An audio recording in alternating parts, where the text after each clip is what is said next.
Has everyone arrived? Everyone is already waiting inside. Well, what are we waiting for? Let's join them! Please, wait a moment. Before attending the meeting, I hope you can promise me one thing. What do you need? Promise me that you won't commit to anything too reckless. What do you think? Okay.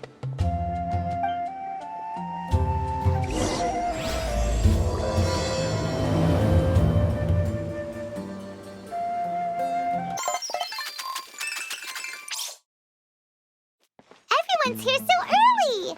But why isn't anybody talking? We already discussed things a bit. Hey, where have you been? I've missed you too. Are you ready? Very well.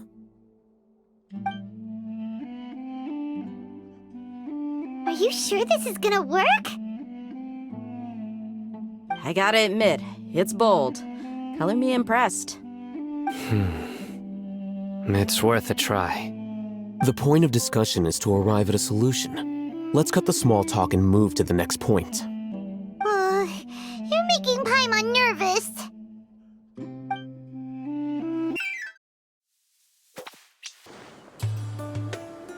You're finally done. I have some other stuff to take care of. Catch you all later. Come on, don't give me that face. I know what you're going to say. I'll be careful. That's what I wanted to hear. Take care. Well, Traveler, Paimon, judging from your expressions, the meeting must have been quite productive. You can tell?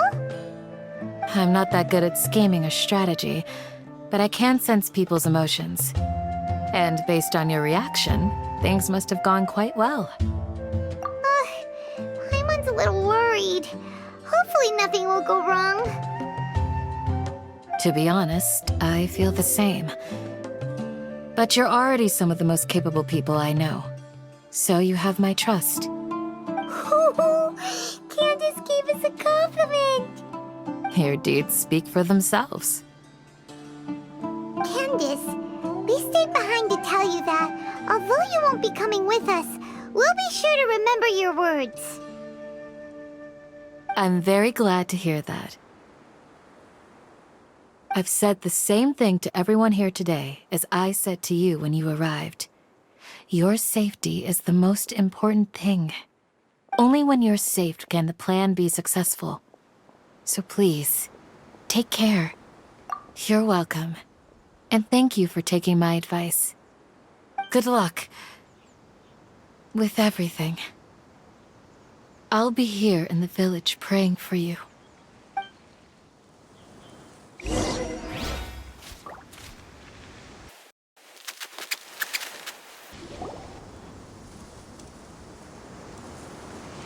Sounds good. I'll go make some preparations. Okay. I'll hit them! Have you finished saying your goodbyes? Yeah! Also, Candace told everyone to be careful. Yes, she did. But I think my point also bears repeating. Our plan is not child's play. We won't be able to achieve anything if we're simply careful. We must go beyond that and fully commit ourselves to it. I hope this is clear to you. Huh? Shouldn't you be saying something more cheerful to boost our morale right now? Didn't we already do that during the meeting?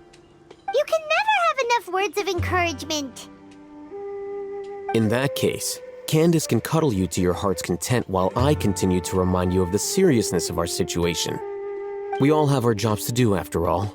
It's like how some people can be put in charge of logistics while others will fight on the front lines. Speaking of the front lines, you don't look anything like a soldier. Of course. Compared to the mercenaries, I'm merely a feeble scholar. But the advantage of not being a mercenary is that I get to stay in a safer place and offer my strategic insight. Just think about that mercenary who lost his mind. Mercenary groups are facing constant danger every single day. Well, being a scholar is also occupation, and you are a scholar. I'm not like the rest of them. Even among members of the same species, some will exhibit far more potential than others. This guy. Paimon still remembers when those mercenaries in Port Ormos called you a lunatic. All intellectuals are lunatics in the eyes of fools. I'll take that as a compliment. That reminds me. Do you remember the record we saw in the King Deshret ruins? It mentioned forbidden knowledge. You have a good memory. Forbidden knowledge has the power to drive people insane, but this fact has never been shared with the public. Even I, who has worked in the academia for some time, was never once informed of this. I think those mad scholars and mercenaries we encountered may have all fallen victim to the corrupting qualities of forbidden knowledge. But the academia has always held a different view. They have always believed that symptoms of madness are a side effect of human contact with divine knowledge as mere mortals. Come to think of it, perhaps the academia has also never understood the true nature of forbidden knowledge, and thus always approached the issue from the wrong direction. The Withering, Elazar, and the sandstorms. Don't you think what is happening right now across Sumeru is rather similar to the forbidden knowledge pollution that occurred in the desert thousands of years ago? But Paimon thought that Irminsul's disease is what caused the withering and the sandstorms. At least, that's what Tainari told us. Wait a second. Could it be that... Ah, you've connected the dots. The cause of Irminsul's illness may precisely be the pollution from forbidden knowledge. But if that's the case, what should we do? This is huge! Wait. Why do you think Lesser Lord Kusanali would have a solution to this situation? You mean, it's related to the scene you saw when you passed out in the Avidia forest? That whole, the world forget me thing? In that case, it's imperative that we rescue Lesser Lord Kusanali. Only by working with her to save Irminsul can we completely resolve the problems Sumeru currently faces. To make sure we're still on track, I would like to check on the state of some of our preparatory work. Where are we going? To an Eremite base.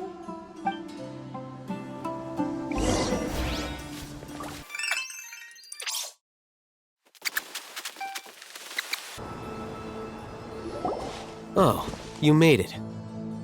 Huh? What are they doing here? I gave them some technical work to do. Ah, it's the scribe. And is that the traveler I see? How's the work going? Ah, yes! We have fixed the devices according to your instructions. One of them is already ready for use, while the others are still under repair. Aren't those devices for canned knowledge extraction? What are you doing with those? Look here. Huh? More canned knowledge? Are you going to put more weird stuff into his head again? What's that look on your face?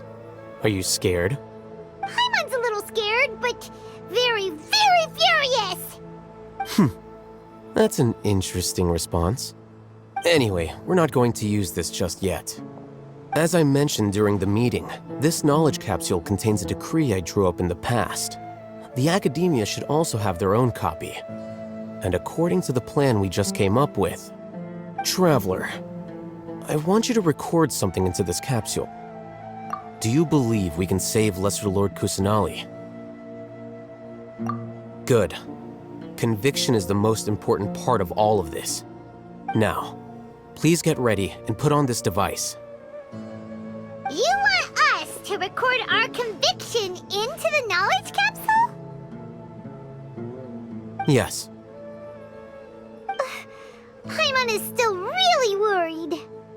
I understand, but trust me, Paimon, this is something we have to do. It's best if you can do as I say.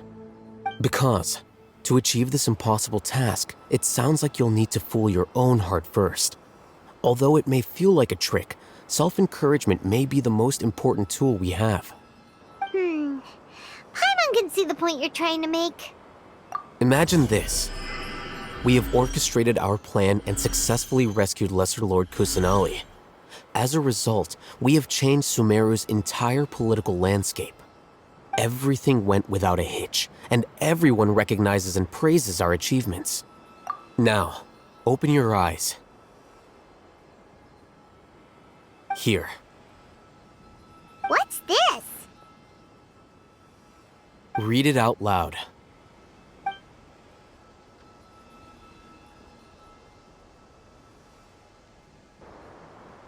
It's done.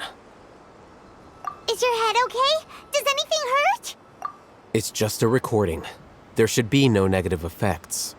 But what was the point of doing this? Paimon doesn't get it. And that's perfectly fine. In any case, these capsules aren't meant to be used by you. Huh? What do you mean? Have you forgotten? Our plan needs to account for those who have long relied on the Akasha. You may find it hard to believe, but for those people, everything the Akasha transmits to them is nothing short of absolute truth.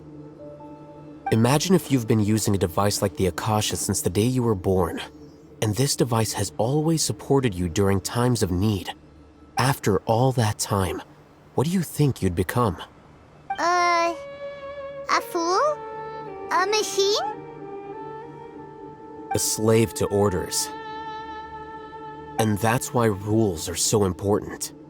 In addition, those who understand the rules can delineate boundaries and identify gray areas. But why would you need to identify the gray areas? You could say that those kinds of ambiguous zones can be very interesting. One might even say they're advantageous in the right hands. Things you're interested in are really out there. Are all Sumeru scholars like this? Anyway, that's enough chit-chat. I'm going to take those two to work on some small projects. You can head to Caravan Rebot and start preparing for the next step. Small projects? We're going to tinker with the Akasha terminal and make a few modifications.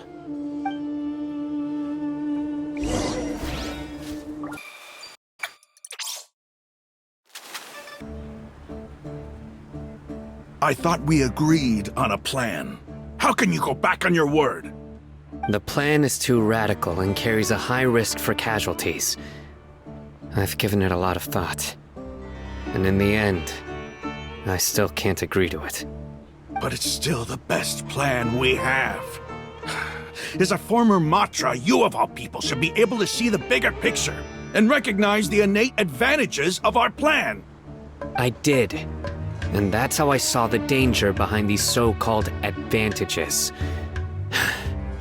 Hitham's plan is even more radical than I imagined. Huh? Why are you guys arguing? My friend, you're just in time. Why don't you help me persuade Sino? He's turned against our plan.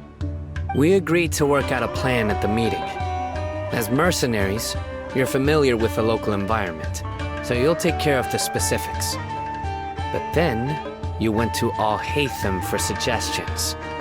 Had I known Al-Haytham would give you those kinds of suggestions, I would not have agreed to the plan. Look, you already know that we're all on the same side here, don't you? Mercenaries place a lot of importance on their bonds of friendship, but also will not hesitate to make sacrifices if they deem the situation to be sufficiently dire. I'm sorry, but as things stand, I can't accept your principles. Seems you really do understand the ways of the desert. Traveler, Paimon, this is also something you should know. Ramon's plan is to have me work with the Caravan Rebot guards in my capacity as a Matra. We will arrest the mercenaries and escort them into Sumeru City. Wait, how can we work with the guards? We can't get through that wall easily, remember? Caravan Rebot would never let so many unregistered members of the Eremites enter Sumeru City. My plan will clear us of any possible suspicion, and also let us enter the city as a big group. There is no better way. That also sounds like something Al-Haytham told you. Am I right? Doesn't Al-Haytham know how dangerous this plan is? Of course he does. He told me, there is no perfect plan, but this can get the job done. He also said that with the help of Sino and the Traveler, our chance of success would increase significantly. I never blindly trust anyone, and I've always had a good eye for people. I think he made a number of valid points. It's my own choice to trust you. If I make the arrests alone, I can control myself and prevent you from getting hurt. But I can't guarantee that kind of discipline from the guards. To make the whole thing more convincing, you'll need to resist to some degree. Casualties are inevitable once push comes to shove. I'm okay with the deaths of enemies. But now that we're allies, I'm against the meaningless loss of our own. I can't believe a mantra would actually care about us. I've lived a hard life, and I can say that people like you are hard to come by. I've always treated my allies with honesty and respect. They have the right to know important things like this. Now you're making this hard for me. Hey, is there something we can do to help? I knew you would say that. We can help fight some of the mercenaries, which should reduce the number of times you'll have to struggle directly with the guards. That should help at least a little bit. Sino, on behalf of my people, I thank you for your kindness. But this is a mission we cannot turn our backs on. We strongly value the lives of our friends, but the goal we are about to achieve is even more important.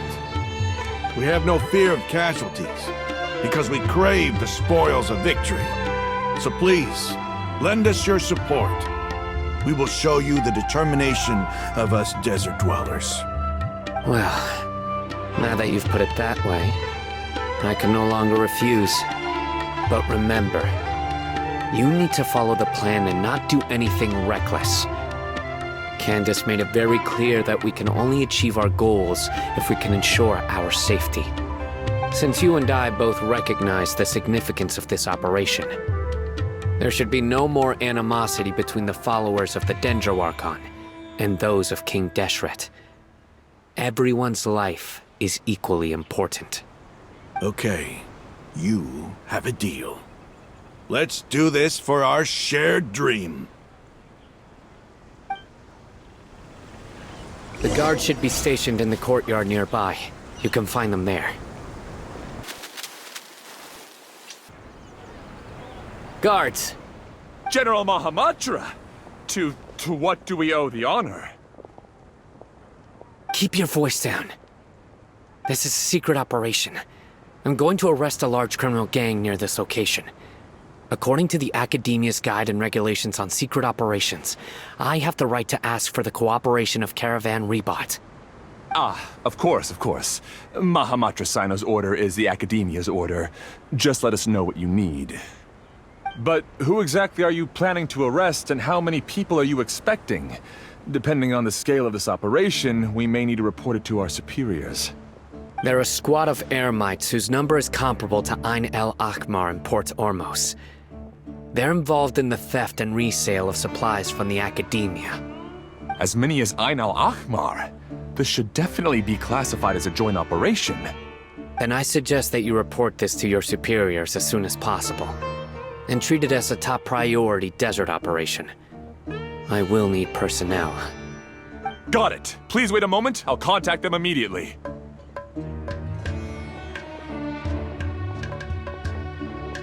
Because this is work. Because I trust you. Paimon can't believe you're still in the mood to chat. This whole thing has Paimon scared stiff. Aren't you even a little worried? What if these guards already know that you have betrayed the Academia and are no longer their General Mahamatra? Even if that guard doesn't know, their superiors might, right? We discussed this, remember?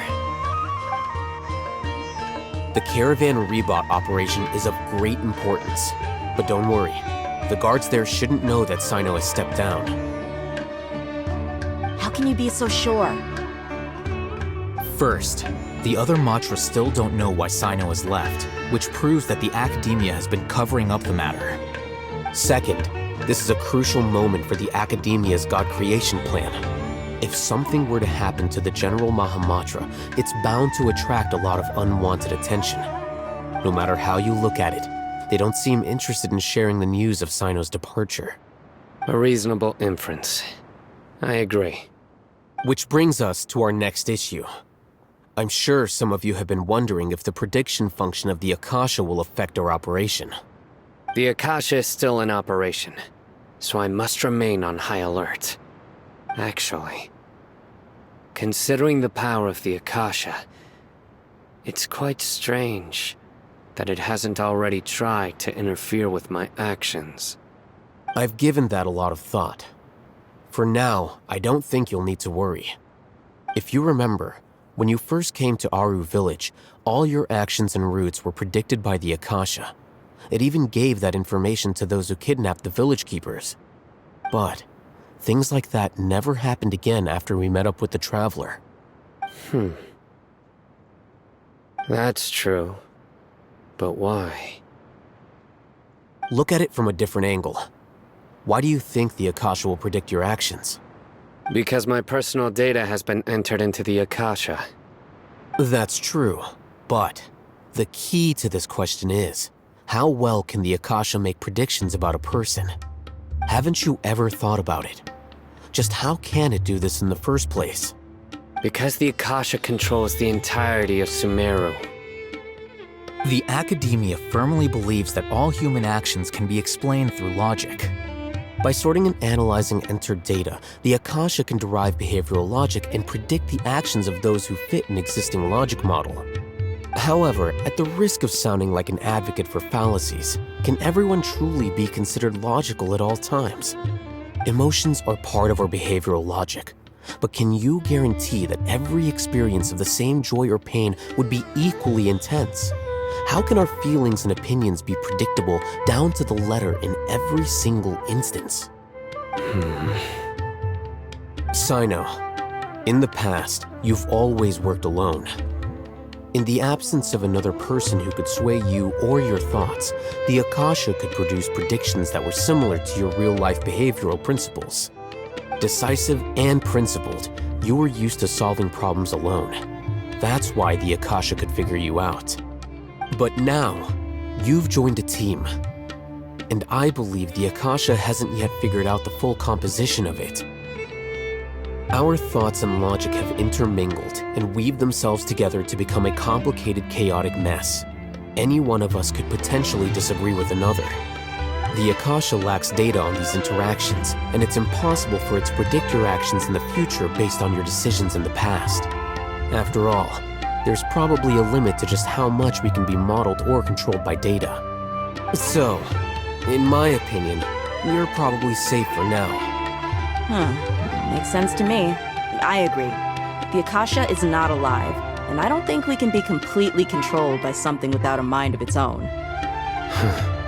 Is that so? I guess there are things that even the Akasha cannot calculate, and people will not be forever trapped by the past. I'm so glad that this is settled. Next time, pay attention during our meetings. Will do. Just remember to stay vigilant. Footsteps! General Mahamatra, we were not expecting your presence here. I'm the security officer of the Grand Deshret Desert District. My name is Luxembarbo. This is my assistant, the Traveler. He will be working with me. The construct next to him is for his work. Beep! Construct, beep! What a great honor to meet you. Your golden hair is as bright as the sun. And, is this the latest technology from the Academia? Have you made a decision regarding the matter I mentioned to your subordinate? It seems to be a dire situation, so of course you will have our full cooperation. To be perfectly honest, I've always longed to go on a mission with someone as well known as yourself. There's no need for flattery. Yes, sir. Take your most elite platoon and follow me to the eastern side of the district. We will carry out the operation there. Understood. Map. Hurry, bring the map!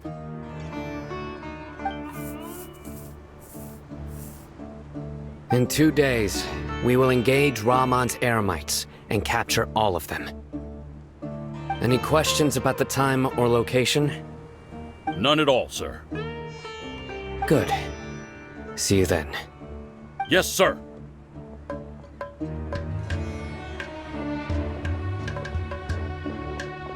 Maybe hanging around the General Mahamatra isn't so bad after all. Everyone's so respectful towards us. This is all due to the absolute authority of the Academia. And now, we're going to strike back against that massive pillar of power. Get ready. We will move out in 2 days.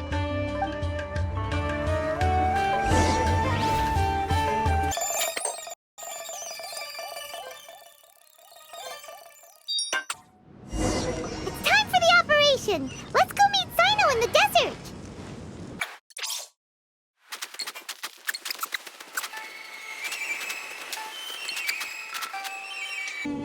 Look! Over there! Our helpers have arrived already! Let's hurry over! Wait a moment. Ah! Oh, it's you! You're my assistant, remember? Being my assistant, you must stay with me. Now let's head over there. It's General Mahamatra and his assistants. We meet again. You're here early. It's to show how important we think the operation is. Since this is a big case for the Academia, we are prepared to give it our best. I'm glad to hear your sense of resolve.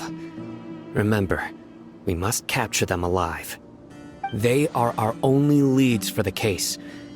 If they die, we will be unable to continue the investigation. Understood.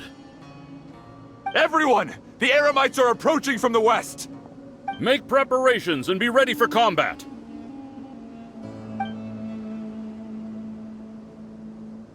Halt! Oh? What a warm welcome! What do you want? Judging from those shiny weapons in your hands, it seems like you're not interested in a deal. Rahman, the Academia has caught wind of your smuggling and illicit sales. If you value your life, I advise you to surrender. Who are you supposed to be? A Matra from the Academia? I can't believe you came all this way just to catch us. I'm not here to talk. Oh. Nobody's given me this much time of day since I became a mercenary. Brothers! For that slight, let's wash our blades with their blood. Let's show them we Eremites are not to be messed with.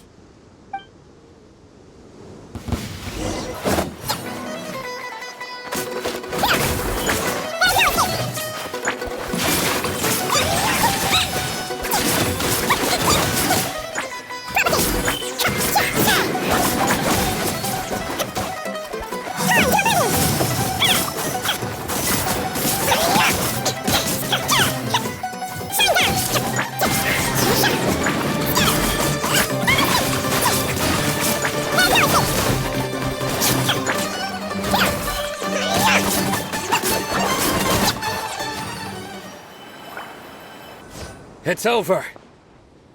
Ah! We have subdued them. The operation is now over. All Eremite mercenaries and related personnel in the area have been arrested. Ah, you pitiful Dendro Archon dogs! You'll regret this! I'm afraid you'll regret it first. King Jeshred will curse you, and you will all! Silence! Oh, Restrain them and take them back to Caravan Rebot. Count their numbers and send them to the Academia as instructed by the General Mahamatra. Yes, sir!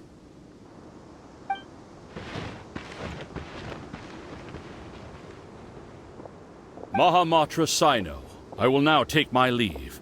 If you need further assistance, please come to Caravan Rebot and ask for me. Understood. You are dismissed. There they go. Let's talk elsewhere.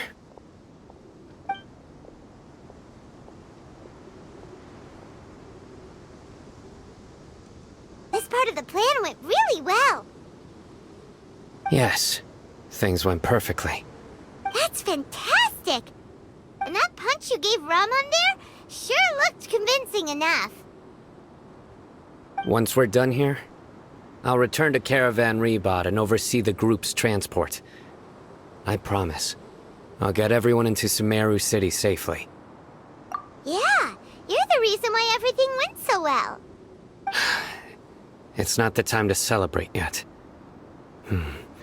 I believe Dia should already be waiting for you. Go join up with her. She will need you to introduce her to Tighnari. Speaking of which, is it really okay for us not to share the full plan with Tighnari? What if he'll feel miffed about it and refuse to work with us? I have a very close relationship with Tighnari. Given how well we know each other, I believe my message alone should be enough to bring him to our side. He knows I won't make jokes about things like this. If we need help, Tighnari is the best option. Get ready for the next phase of the plan. Don't keep them waiting.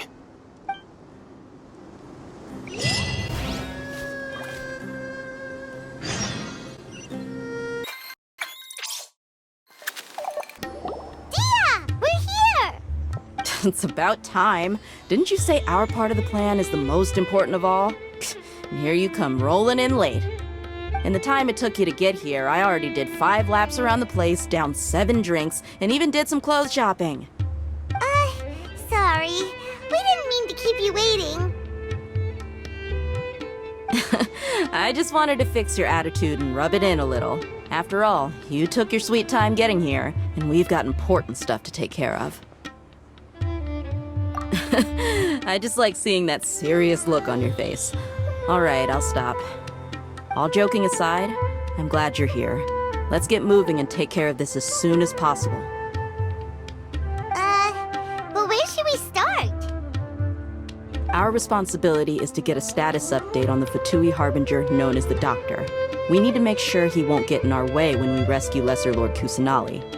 Dealing with an institution that controls all of Sumeru is already hard enough. If the Doctor were to crash the party, it would be next to impossible for us to achieve our goals. Yeah, we sure don't want him showing up. Ooh, he really gives Paimon the creeps. Right? Hearing his name just reminds me of those stuffy old geezers in the academia. I'd rather not have to deal with someone like that. According to the plan, we should first go to Pardis Di and ask for Forest Watcher Tighnari. If all Hatham and Sino's sources are solid, then we can be sure that Tighnari still has the Academia's trust. So, we'll find Tighnari and convince him to get us the latest intel on the Doctor. Then, depending on what we learn, we'll make any necessary adjustments to our plan. The sages have placed spies everywhere on the other side of the wall. I'll follow you as a bodyguard. You should be honored. I don't offer my services to just anyone you know. But Paimon thought mercenaries would do anything for Mora. That's certainly true. But when multiple employers are vying for your services, you should always go with the best offer. Let's see. If I were to charge you a bill, I guess I can apply a discount. How much more do you want? I was not sure we can afford it. How much do I want? Hey, how about paying me with a smile? What do you say? I haven't seen you smiling much recently. If you ask me, someone like you must look lovely when they smile. Come on, give me a smile so that I can be less worried. Looking good! I hope this pretty smile will become our lucky charm. There are many kinds of smiles, but only a truly joyous one can bring blessings to others. Let's consider this smile a down payment for our future victory. Let's go. It's time to pay a visit to Pardis Di. He's over there! Let's go say hi!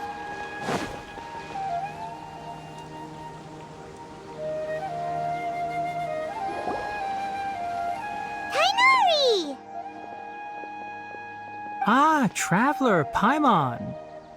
And you are? Hey there. This is our friend Dia. She's an Eremite mercenary. A mercenary? You must have some big news for me. It's something really important. Please help us out. All right, then follow me.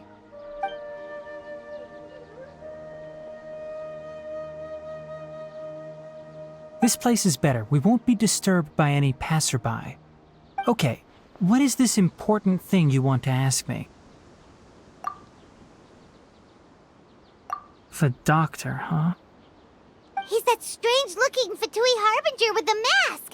Paimon thinks he has blue hair. Yes, I know him. Actually, he left Party's DI just a little while ago. He left already?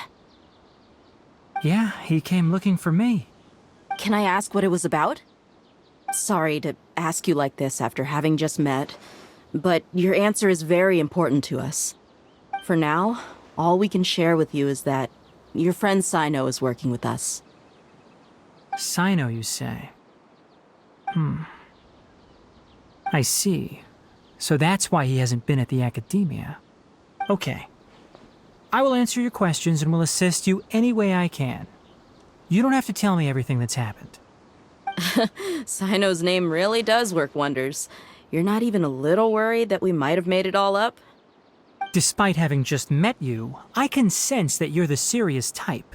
Between you, the Traveler, and Sino, none of you strike me as the type that would conspire to deceive me. You don't need to tell me anything you don't want to. I'll also get straight to the point. The Harbinger you mentioned came to me because he wanted to take the scholar Hypatia away with him. Hypatia? Why would he want her? And what do you mean by take away? Is he planning to leave Sumeru? Yes. He told me his return to Snezhnaya is imminent.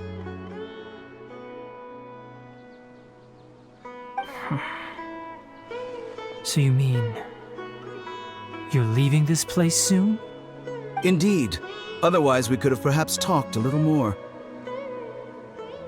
I was just about to set out when I remembered something important.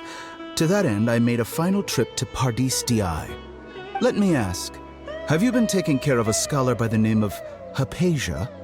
Your sources are accurate. No doubt because you recruited many informants. But you're right. Hypatia has indeed been receiving treatment from me. Forgive me for asking, but how's the treatment coming along? Given the way you're asking, I assume you have something to say. Since you asked, I'll be frank. I would like to take Hypatia to Snezhnaya. It's incredibly difficult to transfer a patient. As a scholar yourself, shouldn't you at least be aware of this? Oh? I can't believe your utter lack of faith in me, to the point of even questioning my general level of knowledge. How unbefitting. Well, you're the only one who's ever made such a request. I have my ways of keeping her safe during the journey. In addition, I can also promise that under my care, Hypatia will receive the most advanced and effective treatment. I will personally supervise her treatment and see to her recovery. Would that be agreeable to you? Hypatia was born in Sumeru and remains a scholar of the academia. Her situation has not become dire enough to necessitate her transfer to another nation. Transporting her to Snezhnaya is risky, and the potential benefits are unknown. As the person currently responsible for her treatment, I cannot possibly sign off on this transfer. Your suggestion is rude and reckless. I'll pass. I don't know much about the doctor, but after talking with him, I realized that, just like many other scholars, he possesses an aura of arrogance that I've come to detest. It's not so much that he's looking down on others, but more that he's so confident in himself and his abilities, to a point of near insanity. I would never refer a patient to someone like him. I prepared myself for a protracted battle of wits, and was really surprised to see him just give up on the topic. Still, his reaction really concerned me.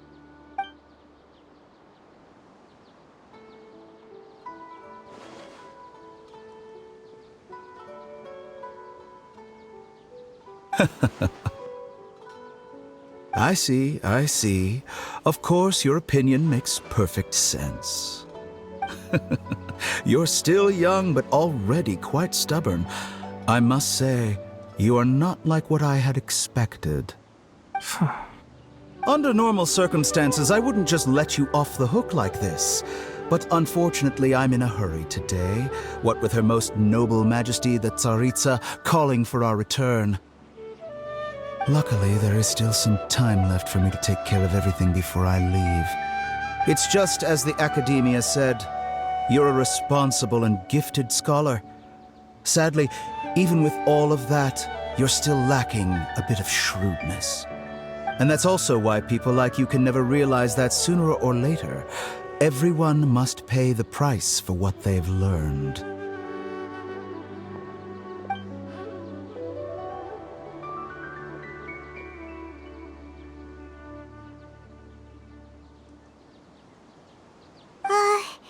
Paimon can't help but feel like he's hinting at something unpleasant.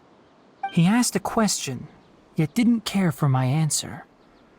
Perhaps I'm nothing but a talking rock in his eyes. He never came off as malicious, but an utter lack of compassion permeated throughout our conversation. From his tone, I can sense that he's always looked down on others. I can barely believe it myself, but if that's true, the situation will be in our favor. I don't think I missed any details.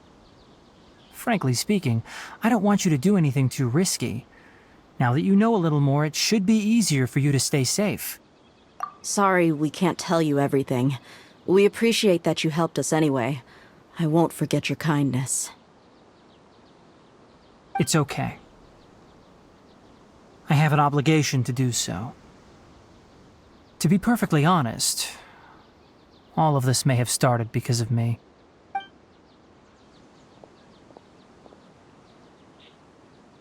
Recently, my master wrote several letters to me, asking me to return to the Academia and assist him with his research. Hasn't he already asked you several times before? Yes, but there's something off about this most recent batch of letters. The handwriting and tone are both familiar, but some details have been omitted. My master will occasionally leave a few dots on the back of the letter. 1 dot means that he wrote the letter on a sunny day, and 3 dots stand for a rainy day. This has been a habit of his for many years, but I didn't find any dots in his recent letters. I believe something may have happened to him. I get it. Since you are always at Jnagarbhaville, you would like me, someone already working at the Academia, to investigate this matter, right? I'd like to ask you to do that for me. If you can keep yourself safe, please withdraw immediately at the first hint of danger. I can do that, but I have a feeling it won't be that simple. The Academia has been working on a big project.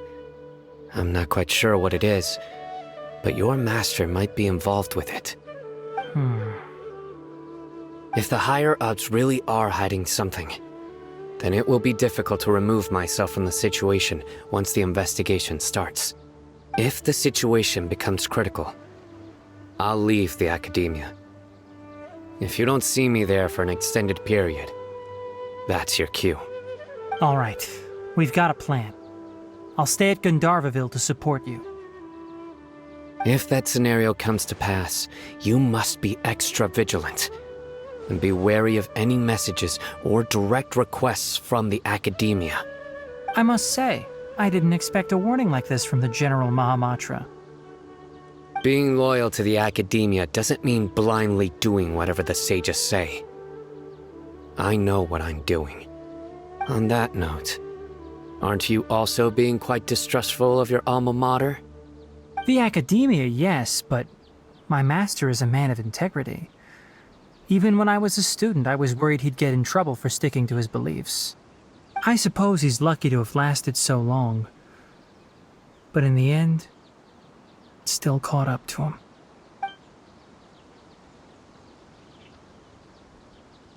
I see. So you noticed something was up with the Academia from the very beginning. This may well be how Sino became involved in all this. In that case, I must keep my promise and help you however I can. Also, if you run into Sino again, please help me pass on a message to him. Trust your own senses and experiences. I think this may be something he needs to hear right now. Okay, we'll find a chance to tell him. Thanks. Right. Now let's go hunt down this Harbinger. Oh, by the way, which way did the doctor go when he left Pardis Eye? That way. Gotcha. Thanks so much. We'll be on our way.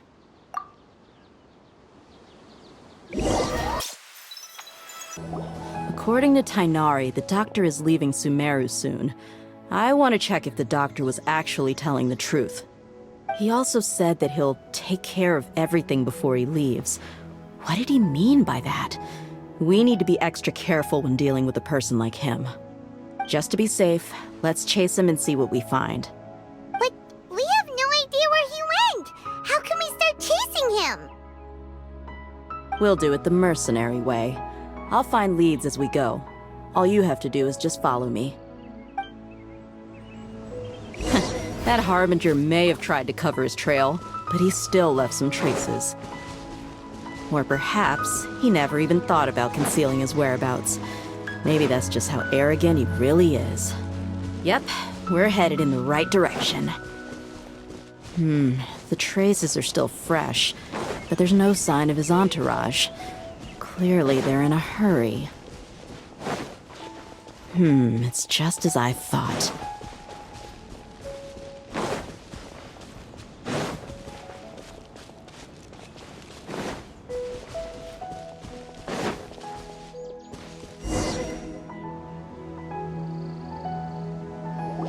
We can stop here. I think I know where the doctor went. To the south of here is Port Ormos, which seems to be where they're headed. Port Ormos? They're going to leave by boat? That's right. Let's go to the port and have a look for ourselves.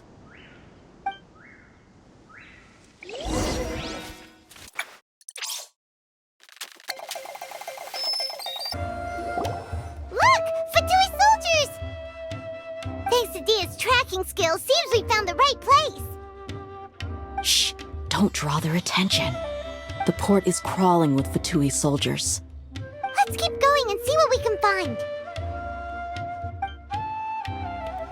Now this is a proper farewell ceremony for a Snezhnayan Harbinger. The Lord Harbinger is leaving. I've still only seen him once or twice.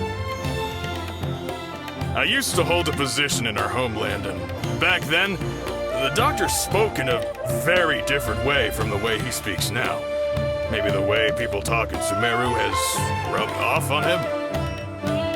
It's always like that when you spend too long away from home. When he gets back to Snezhnaya, perhaps it will also take him some time to get used to the life there again.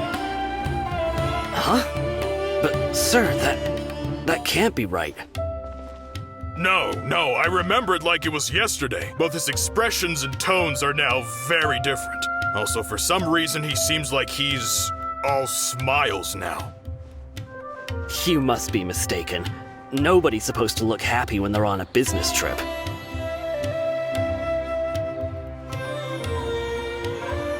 The doctor is on that boat. So he told the truth after all. He is actually leaving Sumeru. Let's get closer and find a place to hide so we can observe him.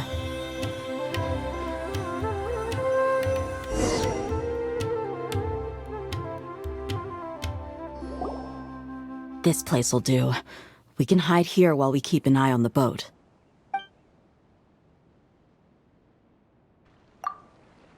Uh-oh! He saw us!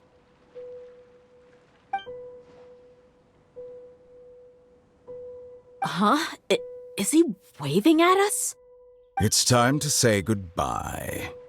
Wait, is he the only person on the boat? Huh? You mean there's nobody with him? And where are all the soldiers we saw on the port just now? They were all here just a few minutes ago, but now they've vanished. So this was a trap. Wait, don't tell me that... Luckily, there is still some time left for me to take care of everything before I leave. Oh no. They might be after Hypatia. Let's get back to Party's DI. Huh? What do you mean? I'm afraid that she's seen something that she wasn't supposed to see. If I were the Fatui, I would also try to take her away.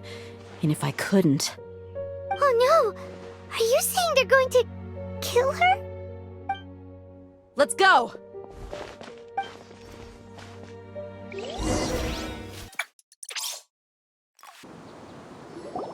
Party's DI is not a place you Fatui can just show up and do as you please. I believe we've already made ourselves quite clear. Our superior gave us permission to search for and collect medicinal herbs in Party's DI for research purposes. But you've been in Sumeru for some time already. I find it coincidental that you chose to only come here today.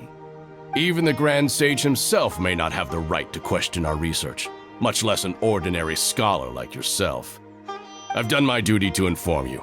Don't make things difficult for yourself. It would seem that my words have fallen on deaf ears. You can keep trying to deny it, but coming to Party's DI now? I'm pretty sure you're not just looking for herbs.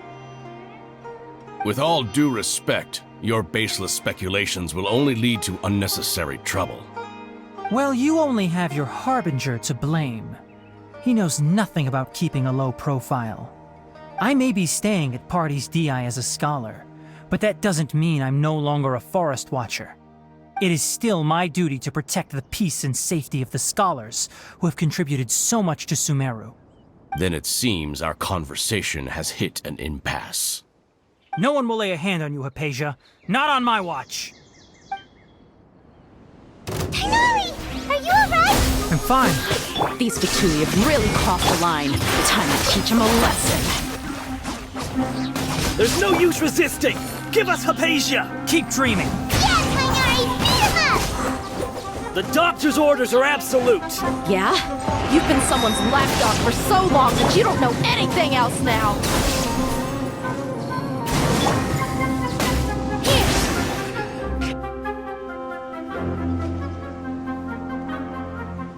We're not getting anywhere. Traveler, Paimon, please go to Hypatia. We need to make sure they don't try to sneak around and attack from behind. Got it! Hypatia's still here. Doesn't look like anyone's broken in.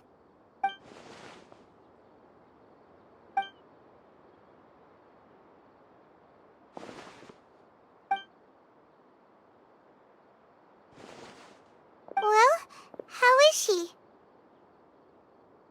Oh, that's good.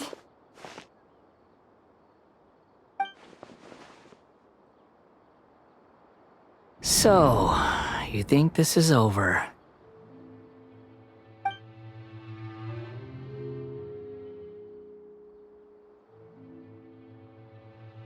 What?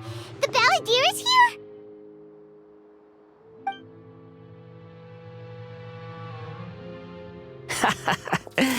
I've missed that look of abject horror. You've given me that look every time we meet. But, where is he?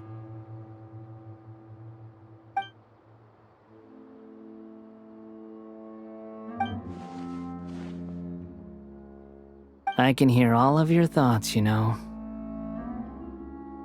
Don't you remember? I already saw you the first time you came to Party's DI and made contact with Hypatia. I didn't need to do anything. It is her honor to be able to connect her consciousness with me. Who are you talking to? It can't be the Balladeer, right? That's impossible. I know you must be curious. I might as well tell you that I decided to enter Hypatia's consciousness the moment I sensed your touch. I wanted to observe you on a fool's errand. Hey, Traveler! What are you doing? My deification is nearly complete. All that's left now are just some final details. Do you understand? Even if you manage to rescue Lesser Lord Kusanali, it will be impossible for you to defeat a bona fide god like me. Is it wise to force that childlike god into a divine battle against me? Scholars consider the God of Wisdom to be the sum total of their faith. It's how they can justify reverence for a god as they construct it. But this also shows that humanity's worship of gods is a combination of blasphemy and exaltation. It's truly laughable. Yes. What is it? Yeah, I'm in a good mood, which is why I'm talking to you like this. What do you mean?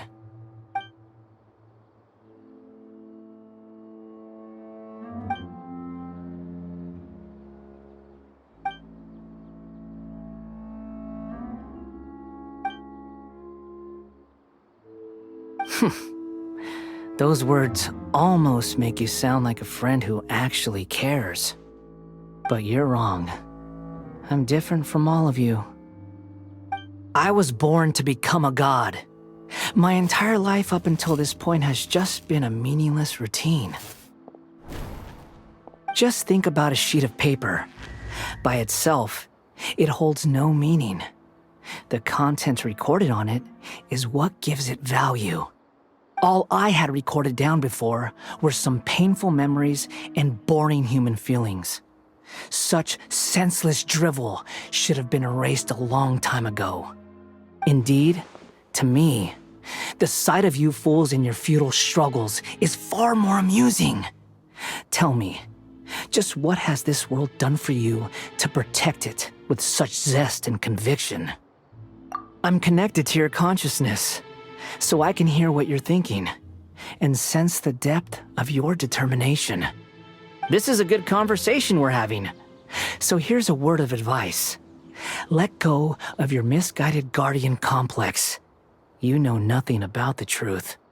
It'll be for your own good, as well as everyone else's. Humans are a species that can only find bliss in ignorance.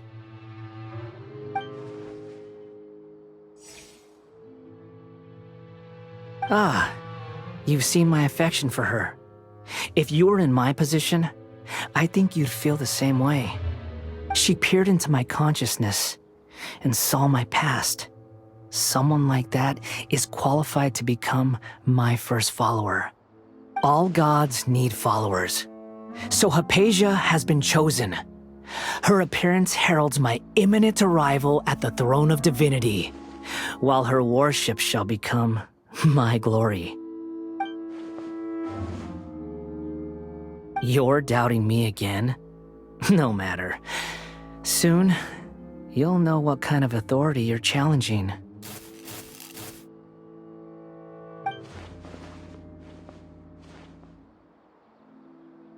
Who wants to hurt my devout follower?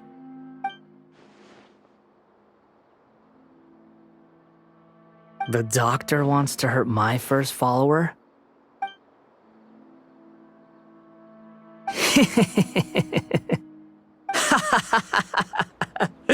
How very amusing.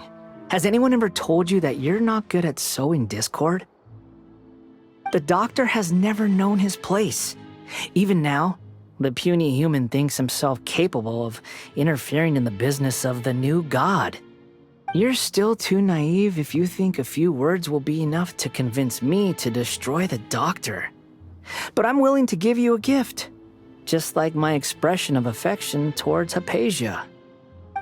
It is an honor for you to be able to stand here and speak with me. As my listener, you will be rewarded.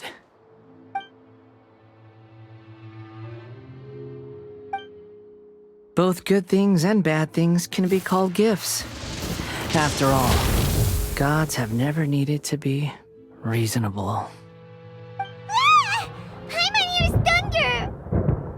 That person Paimon couldn't see was the Palantir? Oh, he sure chatted with you for a while.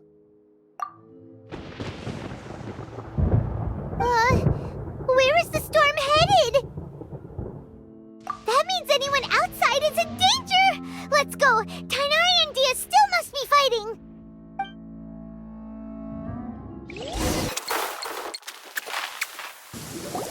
Oh! Have the Fatui retreated? Hey! What happened to you? He's hurt. I'm fine. Don't move. I've seen eremites get struck by lightning before. You need to rest. Struck by lightning? We were fighting, and just as things started looking grim, the weather suddenly became extremely strange. Lightning started attacking everyone, almost as if it were alive. Luckily, there were only 2 of us, and both of us were nimble enough to dodge most of the strikes. There were a lot of Fatui, though, and they were being torn to shreds by the bolts of lightning. With that, all the Fatui soldiers were forced to retreat. Why are you sorry? It's all right. I'm sure you also never expected this to happen. Don't blame yourself. My wound aside, you look like you've seen something unpleasant. Is Hypatia all right? Hey, didn't I tell you not to move? Just in case. Let's go to Hypatia's place and talk about things there.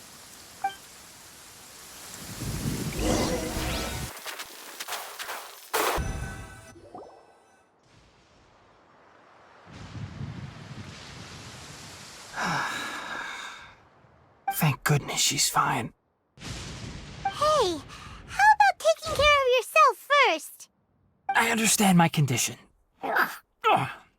The wound is not fatal. I'll be all right. Ugh. The more you understand medicine, the worse of a patient you become. I know. They always think they can push through the pain. Oh, he sat down. Let me rest for a bit. Sorry, traveler. Now you may start.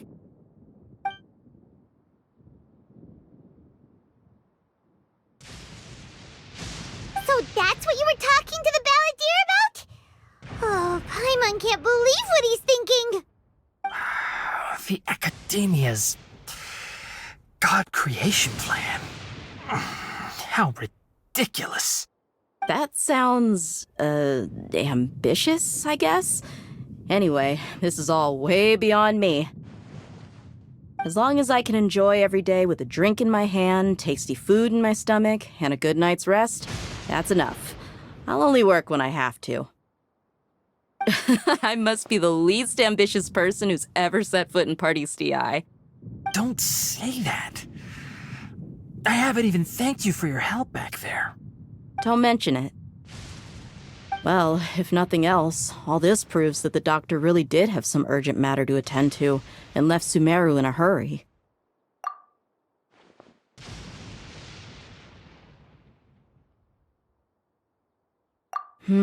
Maybe the Fatui want to cover up some secret of the Balladeer. Is that why they tried to seize Hypatia? You said the Balladeer claimed that Hypatia has seen his past.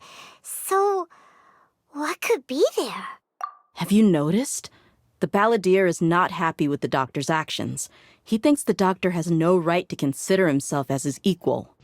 So, if the doctor was to show up again, would the Balladeer zap him with lightning? Based on what the Traveler has said, I think he would. Having the doctor gone benefits him as well as us.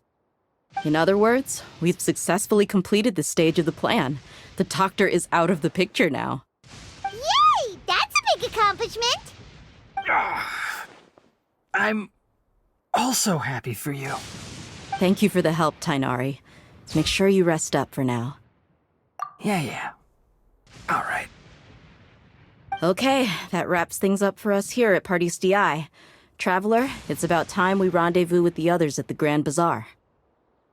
Let's continue to keep a low profile. You can head there once you're ready.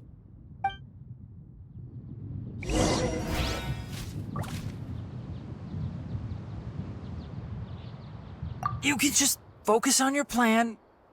Leave Hypatia to me. My wound isn't going to get in the way. Oh. Okay. Guess I'll sit still for a little while longer.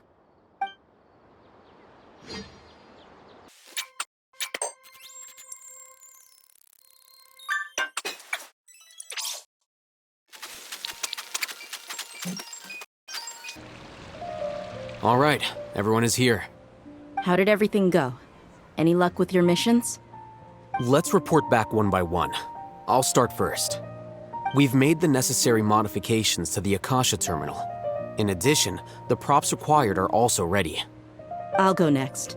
The Traveler and I went to Party's DI. The situation was a bit complicated, but we found Tainari. Unfortunately, he was wounded during a fight. Who was behind it? Well, that's the tough part. What should I say, Traveler?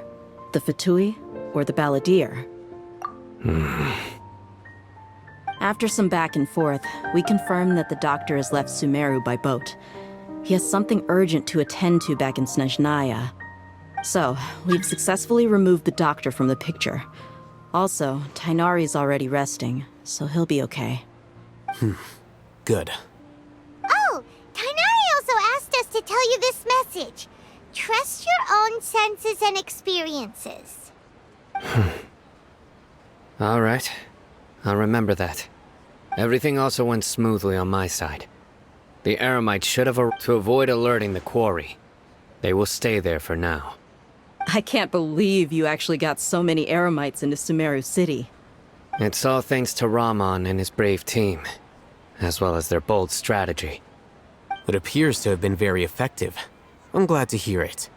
Well, is that everything? Okay, this meeting is adjourned. Huh? Wait, you mean that's it? Well, what else is there to discuss? Shouldn't you end with some words of encouragement? You know, to fire us up now? Personally, I'd rather we all go home and get some rest. I'll hate them, you... Ugh. Oh, and if you wanted someone to say something to that effect, then I must reiterate that I'm here to strategize and not to lead. So you should find someone more suitable to do that.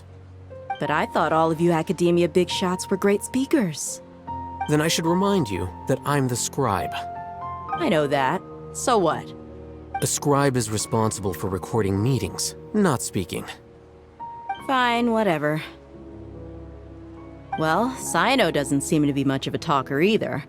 I guess that leaves it to my employer. Employer? Yep, the Traveler hired me. That's right. So come on, boss. What do you have to say for the team? Yeah, say something to boost morale. Huh? What are you all doing here? Oh, it's Nilu! Hey, everyone. I'm not disturbing you, am I? Not at all. I was actually just about to go find you. Judging from the group and all your serious faces, you were discussing something important, weren't you? But you also look like you're up to no good. Seems pretty interesting. Welcome, Nilu. Would you like to join us? Huh? Join you? You mean you also want to discuss something important with me? Yes, something very important. Nilu, are there any breaks in your performance schedule in the upcoming days? Huh? Wait, you're seriously inviting me?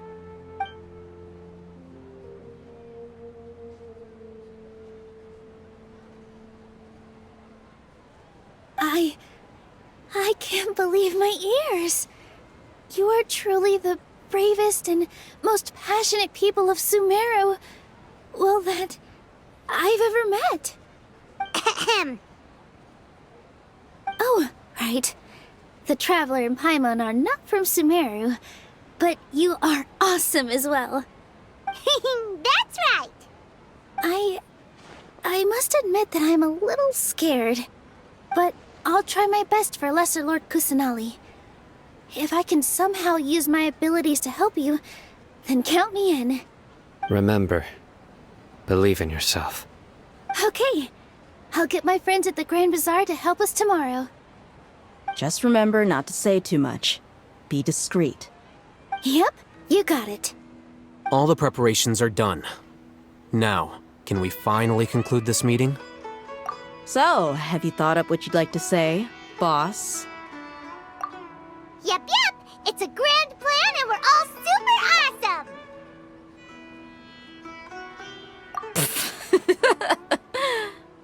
Well said. A good night's rest before an operation can be the difference between success and failure. Thankfully, I've had my place to myself recently. It's been nice and quiet. Huh? Oh, nothing. Alright, let's all go home and get a good night's sleep so we can be up early tomorrow.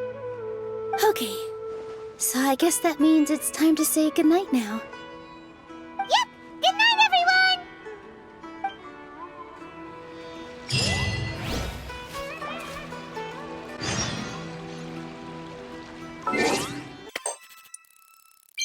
Today is the Academia's Jnagarbha Day.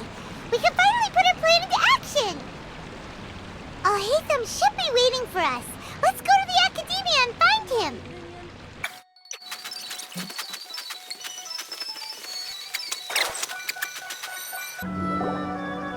Hello, you two. Sleep well? Not really. Paimon got too nervous thinking about today and didn't fall asleep until the sun was almost up. What about you, Alhaitham? Naturally, I slept just fine. After all, a good rest should be considered part of the plan, since energy is an important resource. You just want to show off how calm you are. It's crucial to dissipate any tension before we execute our plan. The only thing you're doing is being annoying. Anyway, do you need me to go over the game plan again? Our target is Grand Sage Azar's office. Everyone in the Academia knows that's where the Grand Sage's console is. Only they can operate it. Many restricted commands and operations are executed via that console. I'm sure that console has a way to free Lesser Lord Kusanali. You know, Paimon's been thinking, what kind of technology could let the sages imprison even a god? That isn't something they could have accomplished with their scholarly talents alone.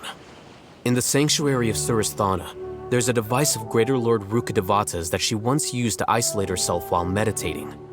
500 years ago, the Grand Sage at the time modified the device so that it can no longer be controlled from the inside. They were effectively trapping one god with the power of another. So, how are we gonna get to the Grand Sage's office? Don't forget, today is Jnagarbha Day, arguably the most important day to the Academia. The sages and core Academia personnel are busy loading the latest batch of research developments and legal decrees into knowledge capsules so that they can be entered into the Akasha.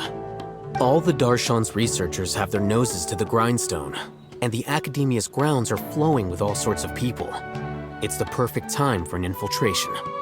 When the Grand Sage leaves his office to supervise the entering process, that's our cue to access the console and free the Dendro Archon. Well, yes, that's just the visible side of our plan, after all. If precedence holds, the Academia should have already started preparing for Jnagarbha Day. Everyone should be in position. All that's left is for us to lead the charge. Let's go. So are we just gonna walk in through the front door, or...? Yes. Were you expecting a stealthier approach? Paimon can't think of a good comeback. Alright, it's all on Alhaitham if things go south.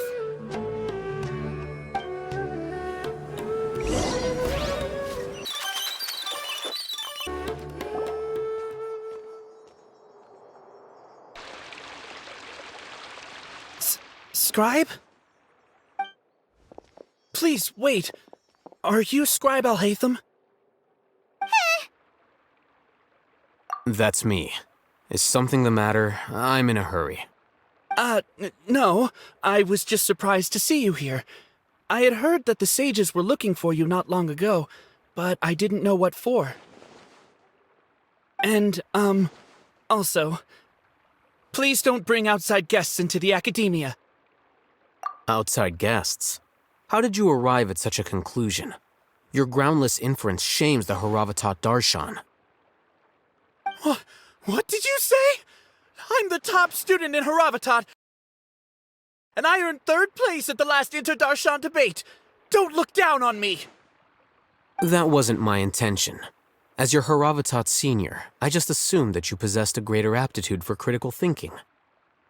Look, based on what you already know, the purpose of my return and the reason they're here should be obvious. Is that so? Wait a moment. Let me think. Don't tell me the answer. The sages search for you. A blonde-haired traveler. Outside guests. So, from the start, the sages weren't looking for you, but this traveler?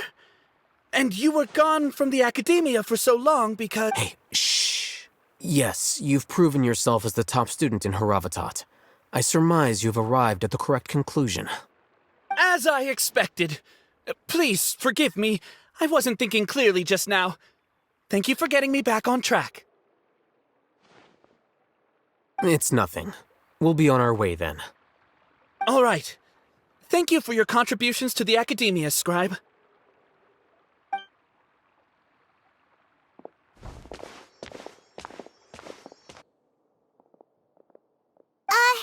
What the heck just happened now? What did he just guess? I'm afraid I don't know either. You have no idea? Mm-hmm. He convinced himself of whatever truth he came up with. That is the so-called pride of a scholar. If someone questions their academic facility, they will instantly feign understanding to keep up appearances. Nowadays, the academia is rampant with this type of scholar. Their obvious farces of intellect only serve to highlight themselves as fools. Wow, so there are special ways to deal with smart people. We don't even need to make up our own excuses. We shouldn't waste any more time. It would be problematic if we missed our window of opportunity. Let's go.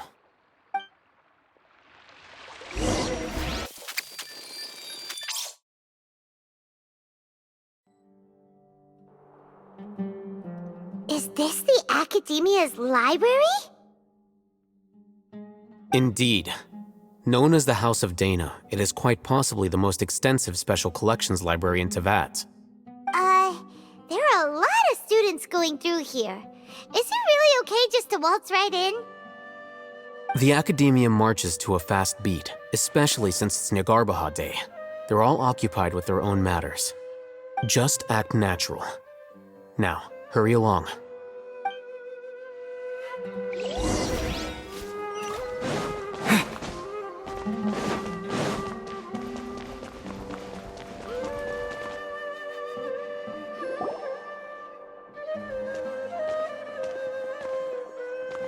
What's this platform for?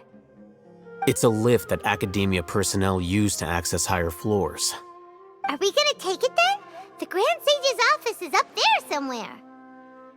No, not right now. We can't guarantee that we won't run into the Great Sage. Let's step back and observe for now.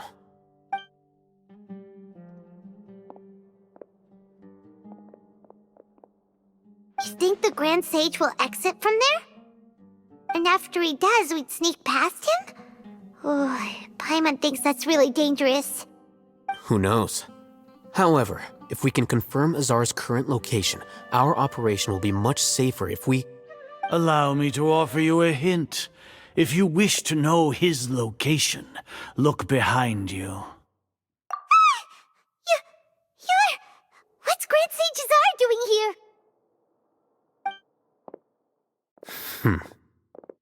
Do not tell me you believed the Academia would not grow suspicious of you after such a prolonged absence, Scribe. An eyewitness had informed me of your whereabouts, so I came to personally welcome you. Great Sage, I didn't expect you to care so much about me. I'm truly flattered. I'm sure, But compared to you, I am far more interested in these two unexpected guests. You are the Traveler and Paimon, correct? It's a pity that only now have I been afforded the opportunity to formally meet two of Sumeru's most esteemed guests. I do apologize for my lack of decorum. Excellent. You immediately initiated discussion instead of attempting to prepare some perfunctory excuse. You clearly understand the situation at hand, and have no intention of making a reckless stand. The foot traffic here renders this place unsuitable for discussion. Please, follow me to my office.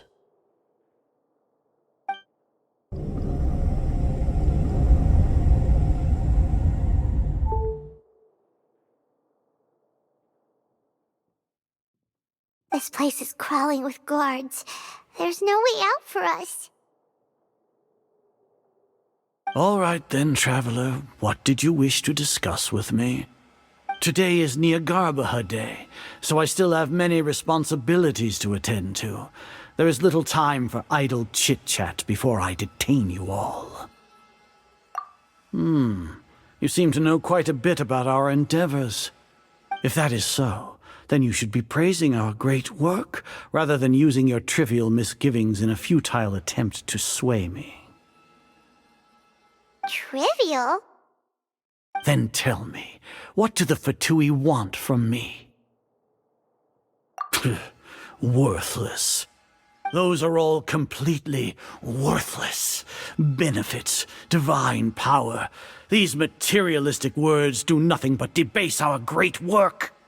Creating a god. Yes, we are using human wisdom to create a god. If humanity cannot attain omniscience and omnipotence, then we shall create a god to reveal them. This is the pinnacle of human wisdom. We shall regain a god's guidance at long last. No longer will we flounder in the interminable void of consciousness and knowledge. Even Ermin's soul will be freed from its plight. For our nation of scholars, this is the ultimate aspiration. No cost is too great to realize it.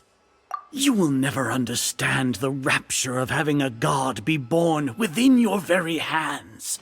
With your degree of knowledge, you cannot even comprehend such an emotion. Gods exist on a plane that far eclipses humanity's. Lesser Lord Kusanali, what can she even do? Care for the people? Fend off sandstorms? Fabricate silly fairy tales? These are but child's play for the academia. Does that make us equal to the gods?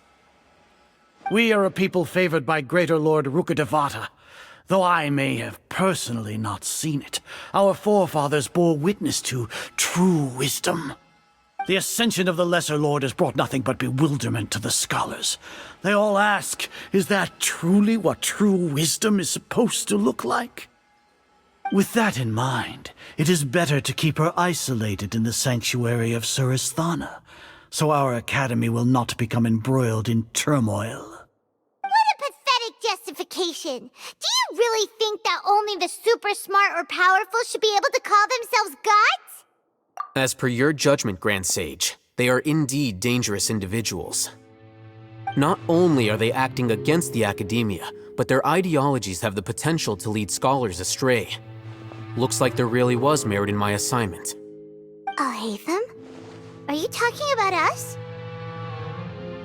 Anyway, I've brought them to the academia as ordered, but it took some time and trouble. Oh, that reminds me.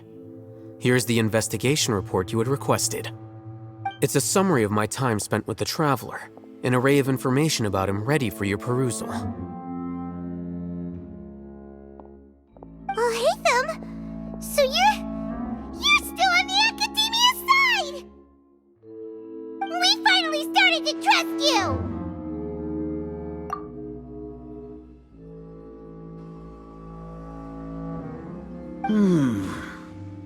Excellent. Detailed contents with no errors. I would expect nothing less than an immaculate report from the scribe. As it is Jnagarbha Day, I'll enter the information on you into the Akasha. Surely you know what that means. We'll be monitored, just like Sino. With the Akasha's calculation prowess, all of your actions will be predicted with an accuracy of at least 98%. Furthermore, your data will be updated in real time whenever new information presents itself.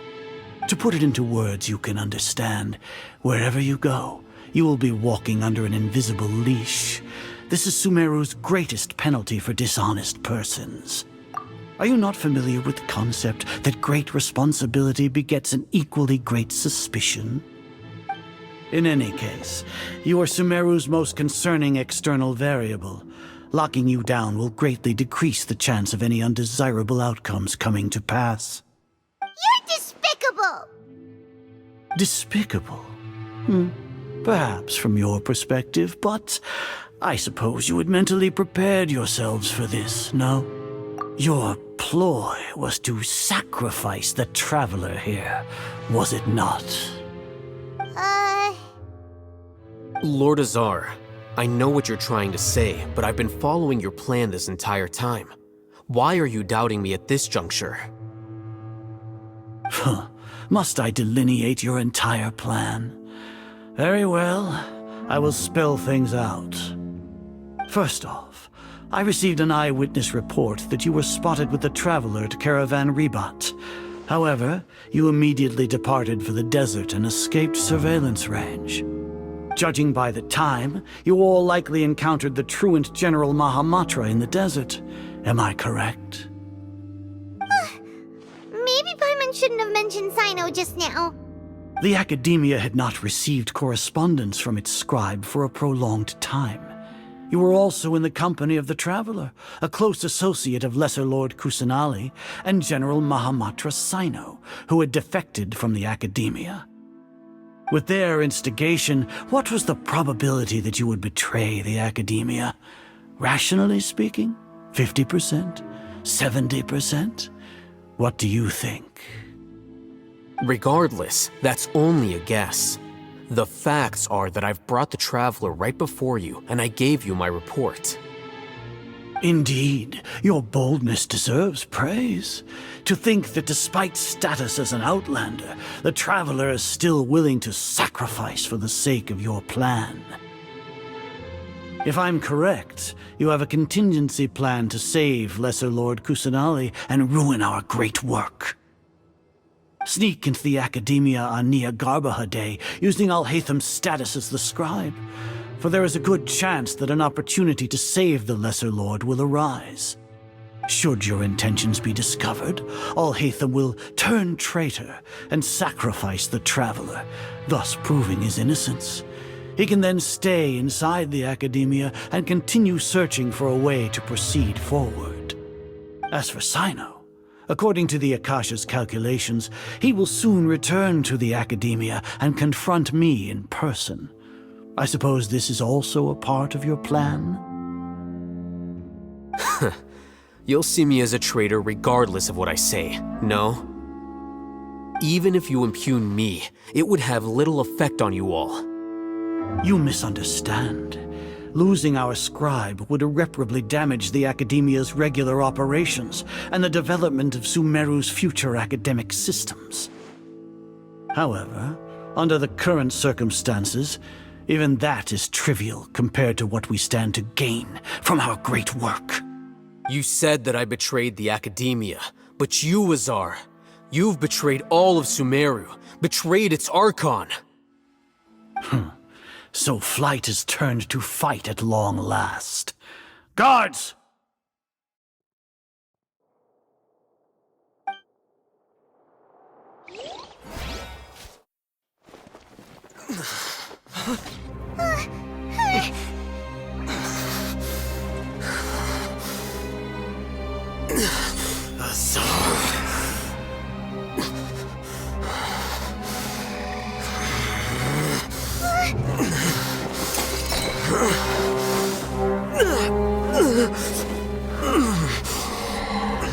Well, what do we have here? So you stole that divine knowledge capsule. Traitor, You traitor! Even the most rational scholar will yearn for the power of a god in a moment of desperation. Aren't you doing the exact same thing as me, Alhaitham? Unfortunately for you, no god will lend you their power. Azar!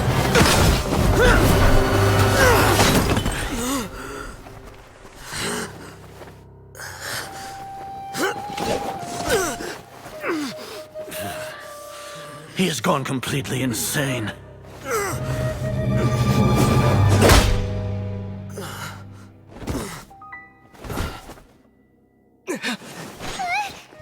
Take him to the Matra and exile him to Aru village. Then find someone to take these two to the confinement room. I'll deal with them later. Grand Sage, we've finished all required preparations for Jnagarbha Day. We may begin to enter the capsules now. Excellent. You may begin.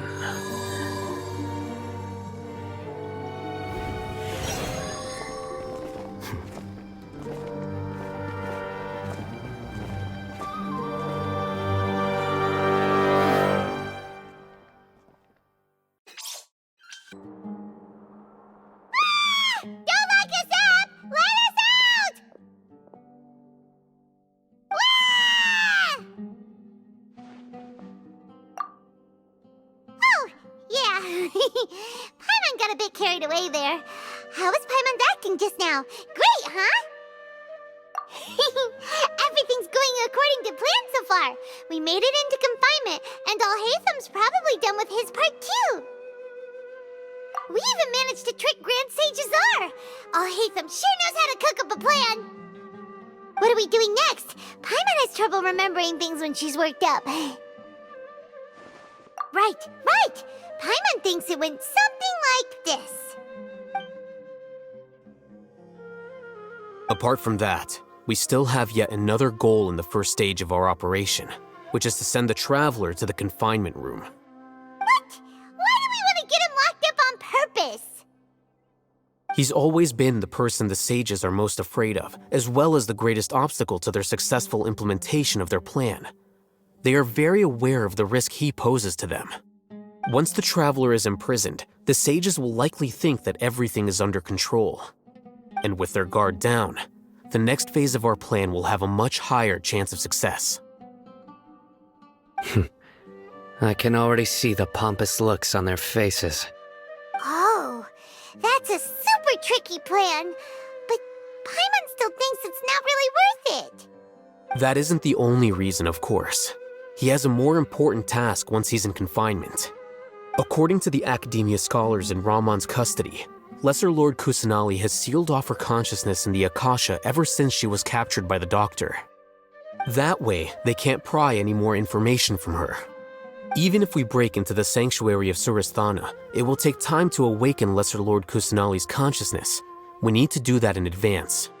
So our job is to wake up Nahida! Okay, totally worth getting thrown in jail for. The confinement room is inside the Academia, close to the sanctuary of Suristhana.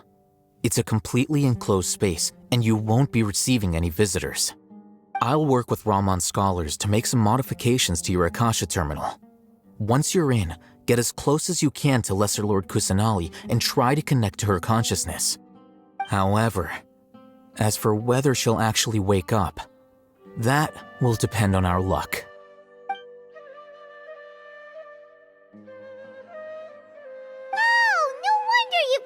Akasha terminal today. It's the one that Alhaitham modified. Paimon thought they'd take our Akasha terminals when they locked us up in here. Were they being careless? Alright, so what now?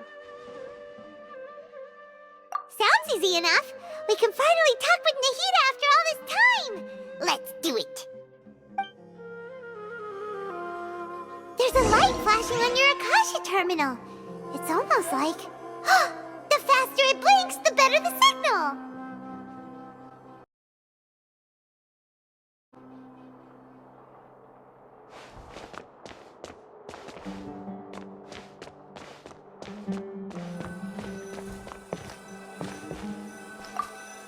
Whoa, it's Mora! Ooh, not here to hunt for treasure.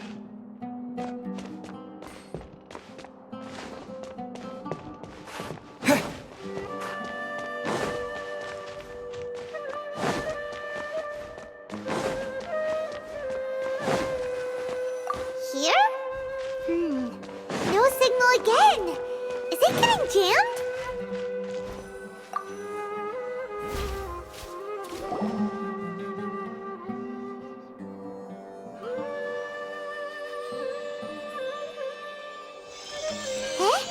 Is this the right spot? Are you getting anything? Please work.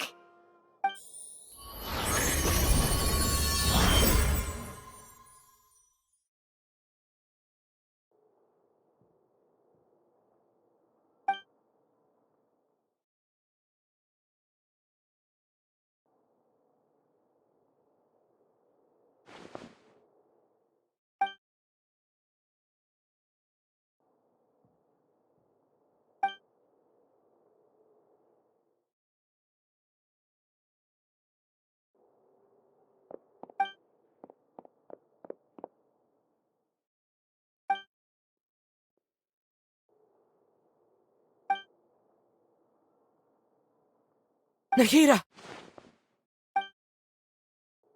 Hey, Nahida!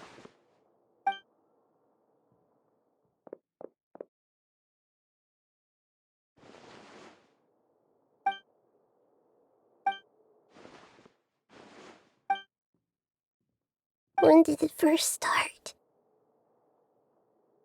Oh, right. It started from the moment I was born. I want to become a worthy Archon. So I've kept studying. Kept listening to my people and their hearts. Kept looking for a way to save Irminsul. So I can catch up. Catch up to Greater Lord Rukkhadevata. But I'm stuck in the sanctuary of Surasthana. The sages are creating a god to replace me. And I'm forced to lock my consciousness in this boundless darkness. Nahida!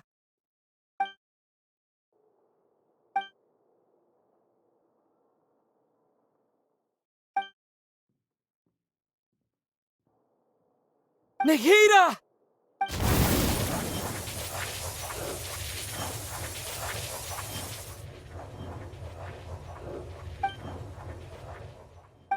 It's so quiet here.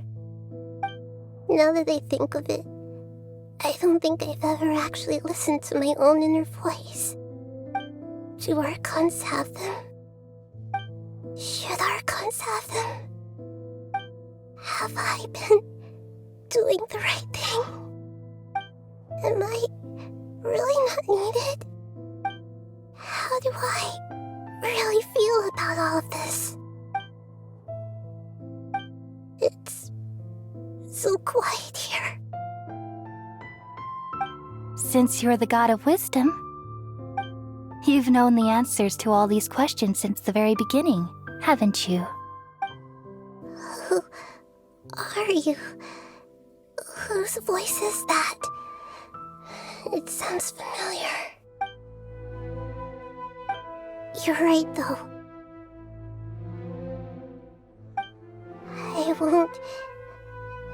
I won't ignore my own voice anymore.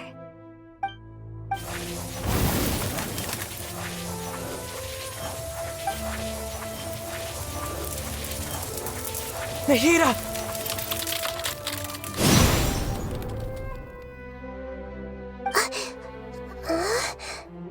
Nahida? Did you wake me up? Thank you. Why are you here? We're here to rescue you. Are you alright? I'm fine. It's just... when I think of everything that's happened to me, I feel really angry now. You should have been angry ages ago.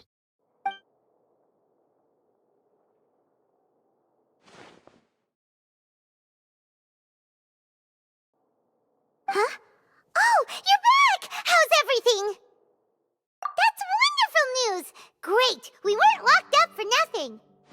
When you went to wake up Nahida, Paimon was listening for any sounds outside. You were out for a long time. There are fewer and fewer scholars going about now. You think everyone's done with their Jnagarbha day stuff? Yep, so that means our next act is Nilu's performance!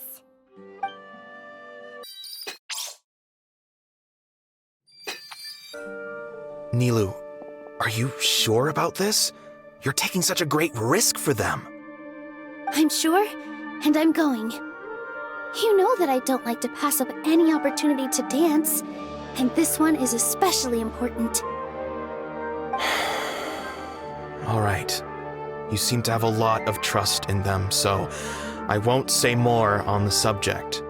But if anything happens, the few of us here may not be able to help you. Don't worry. They've been through worse. Everything's going to be fine. All right.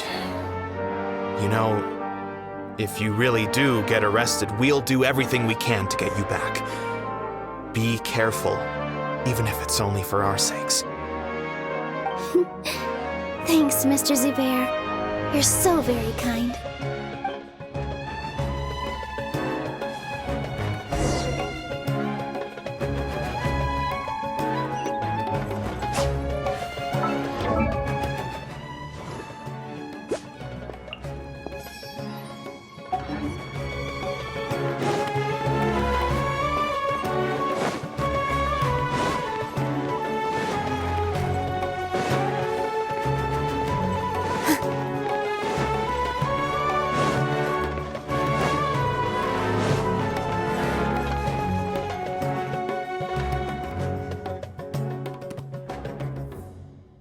Nilu, how's it going?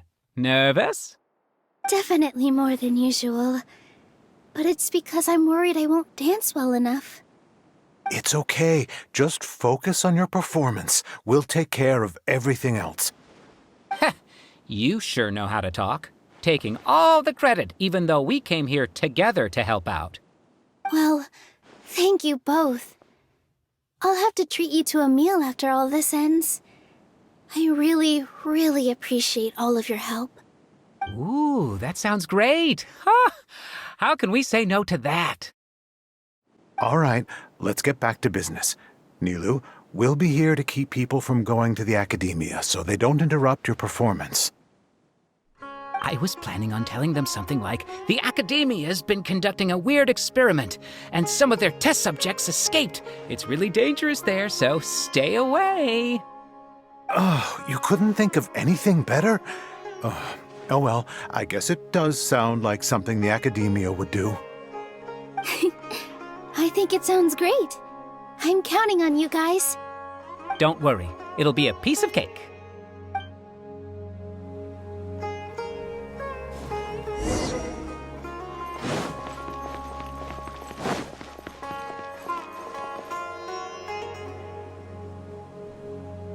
Hey, Nilu! Sorry, it's great to see you, but I'm really busy right now. Our Bait People Away with Yalda Candies plan is working beautifully. Do you want some candy? We have more than we can give out. Vihar, thank you so much for doing all of this.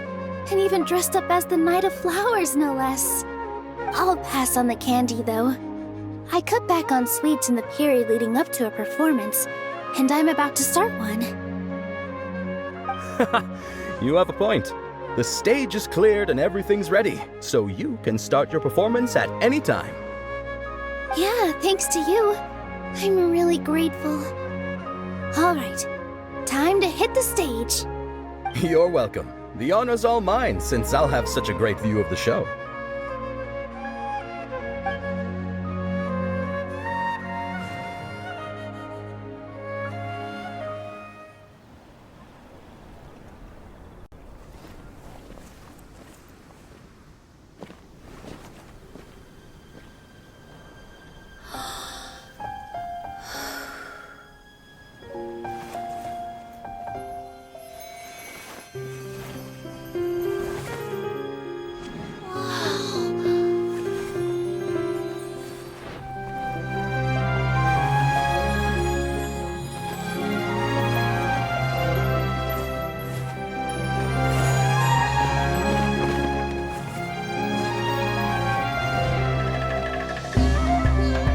I've never seen a performance like this.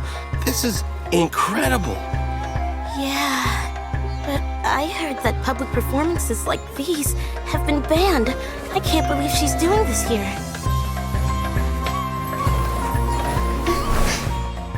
Grand Sage, there's some commotion outside. How uninteresting. Issue the new Prohibition Act from the Akasha to the guards. They'll know what to do. Do you think we should, stop her? Let's just watch for a little bit longer.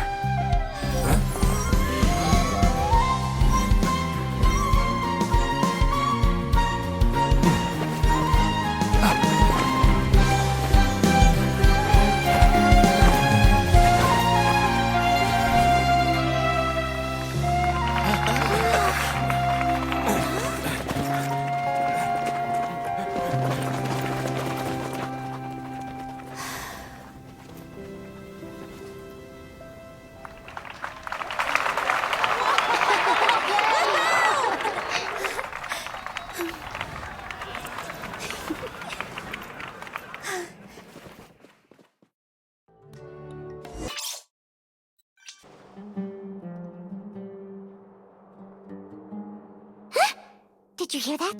It sounds like a lot of guards just ran by. Does this mean the plan has moved on to the next stage? Yep. It's great that everything seems to be going well. Come to think of it, when did Alhaitham replace the knowledge capsule that was about to be entered into the Akasha? Oh, so that's when he did it! Paimon was too nervous to notice. Speaking of, didn't Alhaitham also yoink the divine knowledge capsule from that mercenary leader in Port Ormos when everyone else was distracted? Oh, it's a time-tested trick of his. Why are we complimenting him? Yeah, he's smart and all, but he still makes Paimon's blood boil. Let's review our plan for this stage again. It's not like we have anything else to do right now anyway, and it'll help us feel more confident. Paimon remembers that Nilu's task was supposed to go a bit like this. Now that Lesser Lord Kusanali's consciousness has been forcefully sealed, the core figures of the Academia and their guards have started to wear their Akasha terminals again. With the Doctor's technological support, they think they have nothing to fear. How despicable of them to rely on such a person. But this is also our chance. I was originally asked to draft the knowledge capsule for the Artistic Performances Prohibition Act when I was still at the Academia. It should be on the Grand Sage's desk right now, and will be entered into the Akasha during the next Jnagarbha day. Are they really going to stop all artistic performances? That's horrible! I'll make an identical knowledge capsule, but this time I'll smuggle some misleading information into it. We only need to find an opportunity to switch the capsules. Once it's been entered into the Akasha on Jnagarbha day, if someone were to be seen performing in public, the sages would definitely use that opportunity to announce the ban, and so the misleading information will be disseminated amongst the guards. Sure sounds complicated, but it seems like if everything goes well, we'll be able to get rid of all the guards in the Academia without any effort. That's pretty clever, getting right into their heads. I just have one question. Even if we manage to get the misleading info out to the guards, how can we be sure that they'll believe it? People who are used to relying on the Akasha become less inquisitive, and their ability to distinguish truth from misinformation is significantly reduced. They will view everything the Akasha releases to them as the unequivocal truth. The Akasha will turn humans into machines. I've seen it happen many times. Yikes. Good thing I didn't wear it for long when I was working in Sumeru City. At first, I thought it was a good thing too. By the way, this plan still requires a performer, right? Do you have someone in mind? Nilu of Zubair Theater. I know her really well. We can trust her.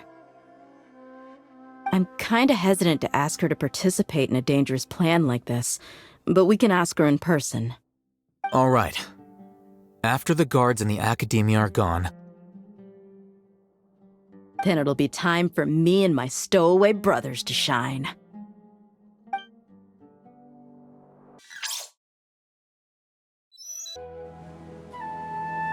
Here they come. Did you see that, Raman? They came out from the academia in droves.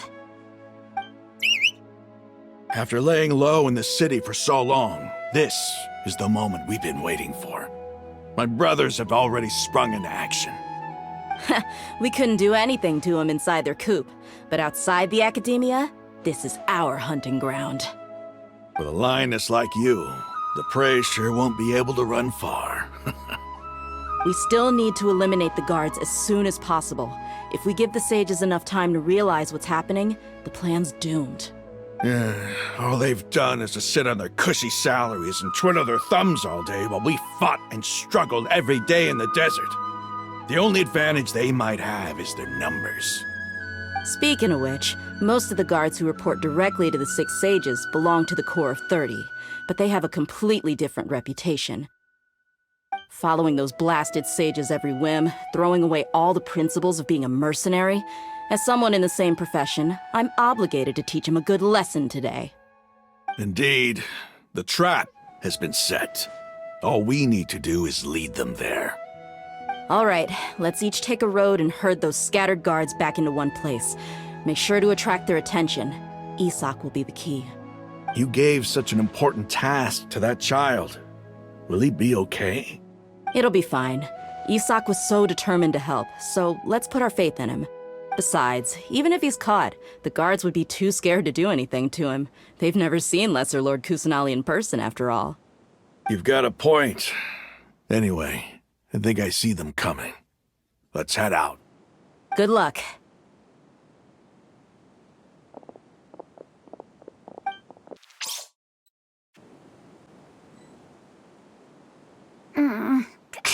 This outfit. Hey, do you remember what you need to do, Isak? When the guards get here, you'll pretend to be Lesser Lord Kusanali and run away from them. Oh, yeah, I remember. Of course I do. I'm just a little nervous. Relax. Don't think about getting caught. Even if that happens, we won't leave you behind. You only need to think about getting the guards' attention and leading them to the Grand Bazaar. Leave the rest to us. Okay, got it. I'm here to pay back Lesser Lord Kusanali for helping Grandpa. I won't get cold feet. Hey, they're here. I can see the Academia guards. All right, it's time, Isak. Take a deep breath and go. You can do this.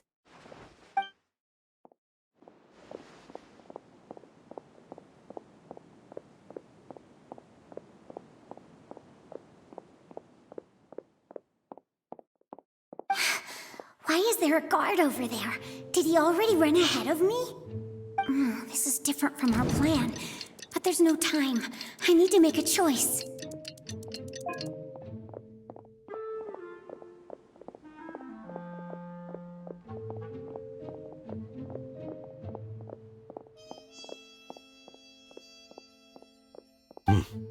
Let's have a look behind the house. What should I do next? Huh. Looks like nothing's here. A wasted time. Luckily, he didn't check behind the tree. The guard looks alert. Hey, stop! I saw you! Don't try to run.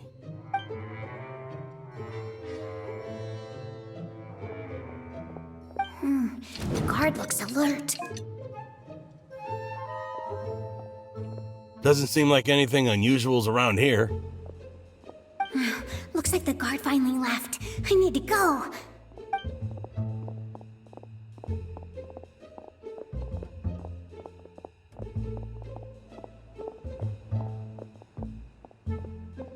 Hey!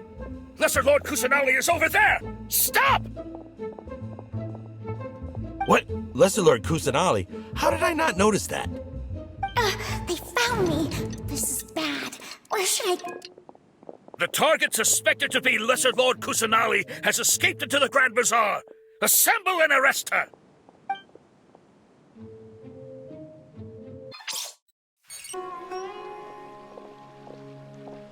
Where did she go? How did she disappear? Did we lose her? Hurry up and find her! Hey, why is your team here? Didn't we say to split up our search? Hurry! Hurry! This place is... Why are you all here? Yeah, isn't it one heck of a coincidence? Everybody's here. What on earth is going on? I suppose that's all of you? Who are you? Did you set us up? What are you planning?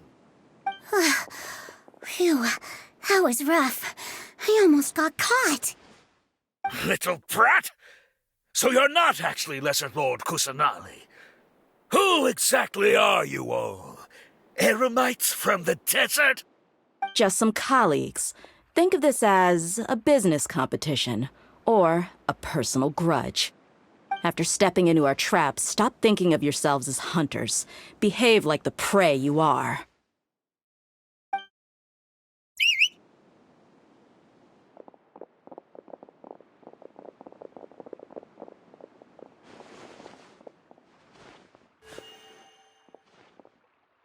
An ambush? How's that possible? This is Sumeru City, but mercenaries from the desert somehow ambushed us! You've spent all your time hiding away in the academia. This place has long since become our hunting ground. Brace yourselves!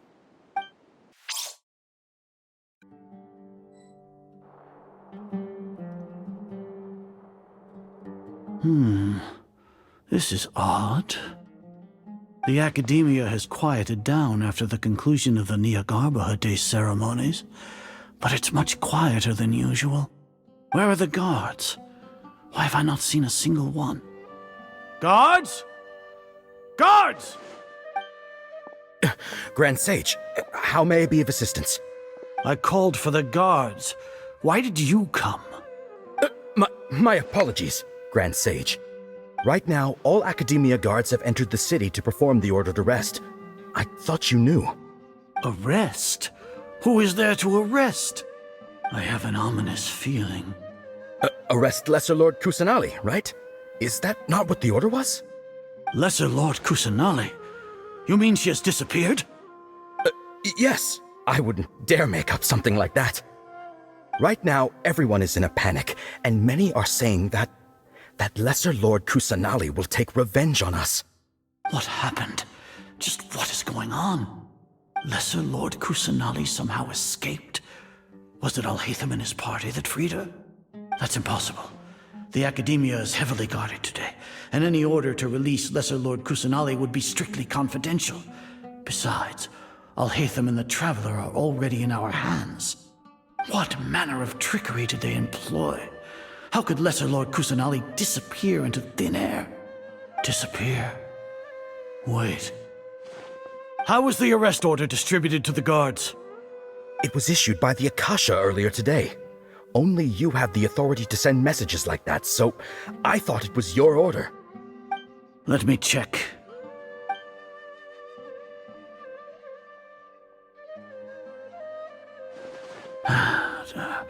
Here. Lesser Lord Kusanali has escaped from the sanctuary of Surasthana. Go to the city and arrest the escapee immediately. The Akasha indeed contains this information, and it clearly appeared in my mind. How did they bypass my permissions to issue this kind of message?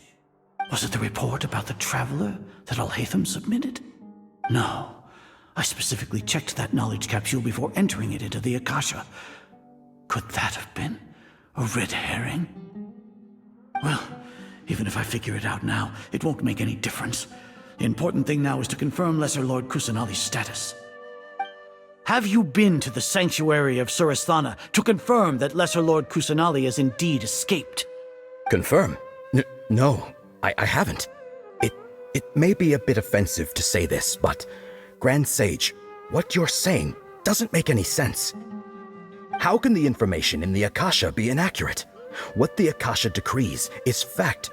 That is common knowledge to all of us.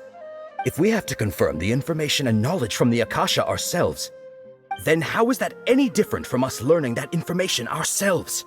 Wouldn't Greater Lord Rukkhadevata's legacy lose its meaning that way? In the beginning, it was I who asked you to believe in the Akasha, to believe in the legacy left by Greater Lord Rukkhadevata. Are you trying to use my words against me? No, Grand Sage. I'm merely confused because I believe in you. I never meant to refute you. Stay here and see if there are any suspicious people around.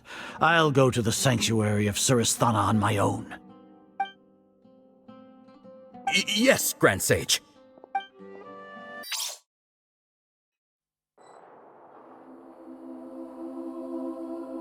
Lesser Lord Kusanali has escaped from the sanctuary of Surasthana. Go to the city and arrest the escapee immediately. How can that be? Stop thinking about it. Stop. It must be a trick of theirs. As long as I personally confirm it. Ah! Impossible. That's impossible. There must be something wrong with my eyes.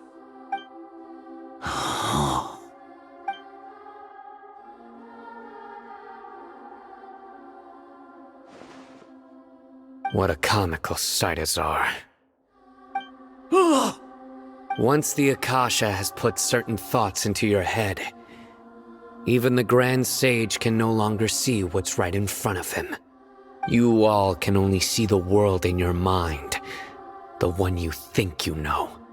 And precisely because of this, you disregarded Lesser Lord Kusanali's existence.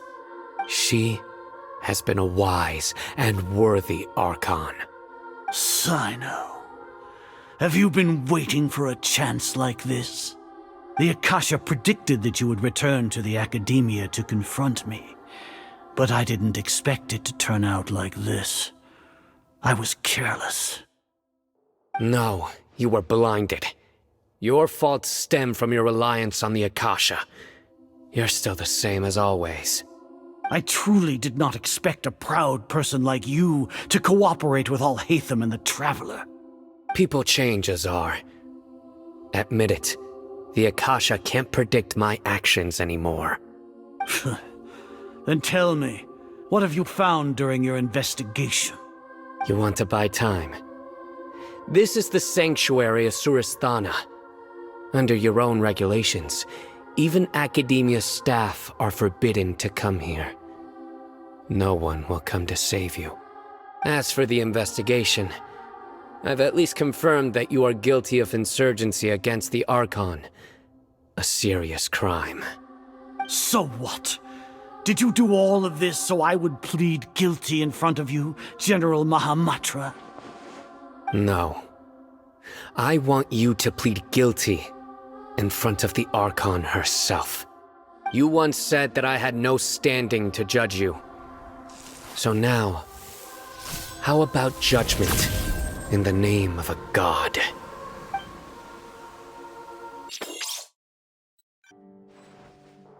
How long do we have to wait? Paimon wants to know how things are going out there. Paimon hasn't heard any sounds outside for a while. Hopefully something bad didn't happen. Yeah, but aren't you scared that we might be locked up in here for the rest of our lives? Thinking about it, at least Paimon has you. We could still chat like this. When Paimon thinks of Nahida being imprisoned alone in the sanctuary of Surasthana, Paimon can't help but feel sorry for her.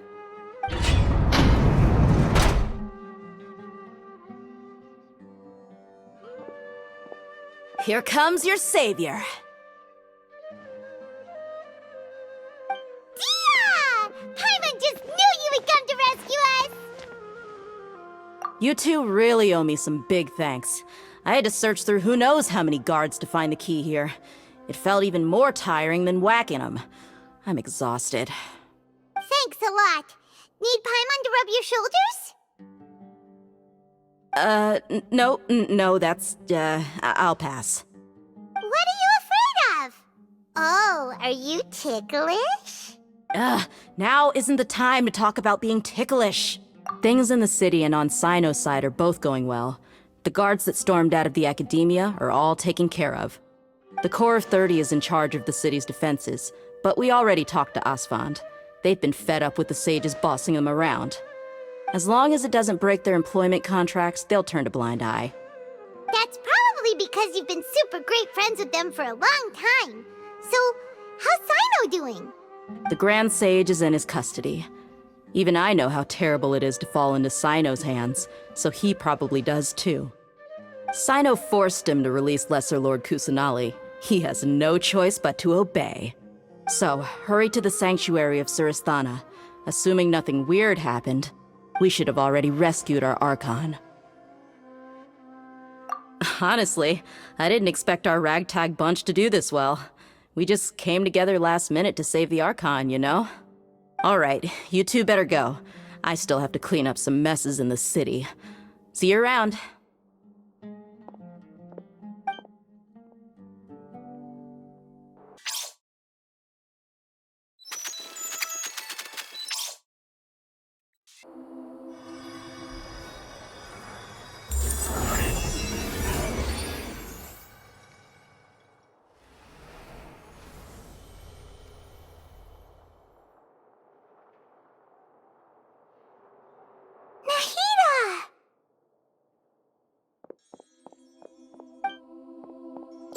Should I say, it's nice to meet you?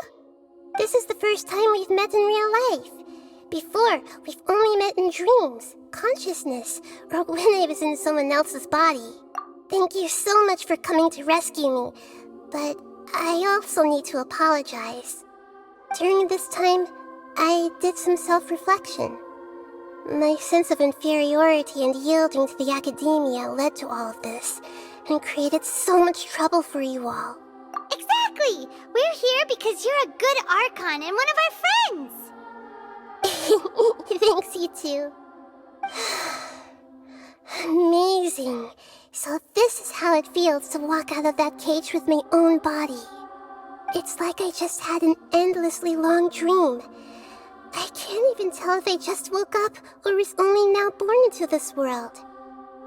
My concept of self has become so clear. But now doesn't seem to be the time to indulge in this feeling. This is really embarrassing. You all just rescued an Archon, and now she needs your help to save her country, and even the entire world. It's okay. With you here, Paimon's sure that everything will work out. There's one more thing. What is it? For all the things the academia did to me, and for all the folly it committed in the name of wisdom, as their Archon, I will make them pay. Ah! Wow! That's the spirit! You're finally standing up for yourself and not letting people walk all over you! I understand now. To be a better Archon, I first need to better myself. If you haven't even figured out how to be a caterpillar, how can you be a butterfly? Yes, true. That reminds me. I wonder how far along the academia is with their god creation plan. We need to hurry and prevent the birth of that false god. I need to make some preparations. Since I'm now free, I can establish a direct link to the Akasha and control it. First things first, I need to remove the restrictions that the doctor put on me in the Akasha. After that, I'll make some adjustments and revoke the sage's permissions. The Akasha will then be like how it originally was, only operable by the Archon. After all, the academia betrayed Greater Lord Rukkhadevata's trust. This might take some time. In the meantime, you should also work on your own preparations. If we don't stop the god creation plan in time, we'll be in for a tough fight. You might as well prepare for a fight. When we're done, we can take a walk around. After all, we missed out on a lot of stuff when we were locked up.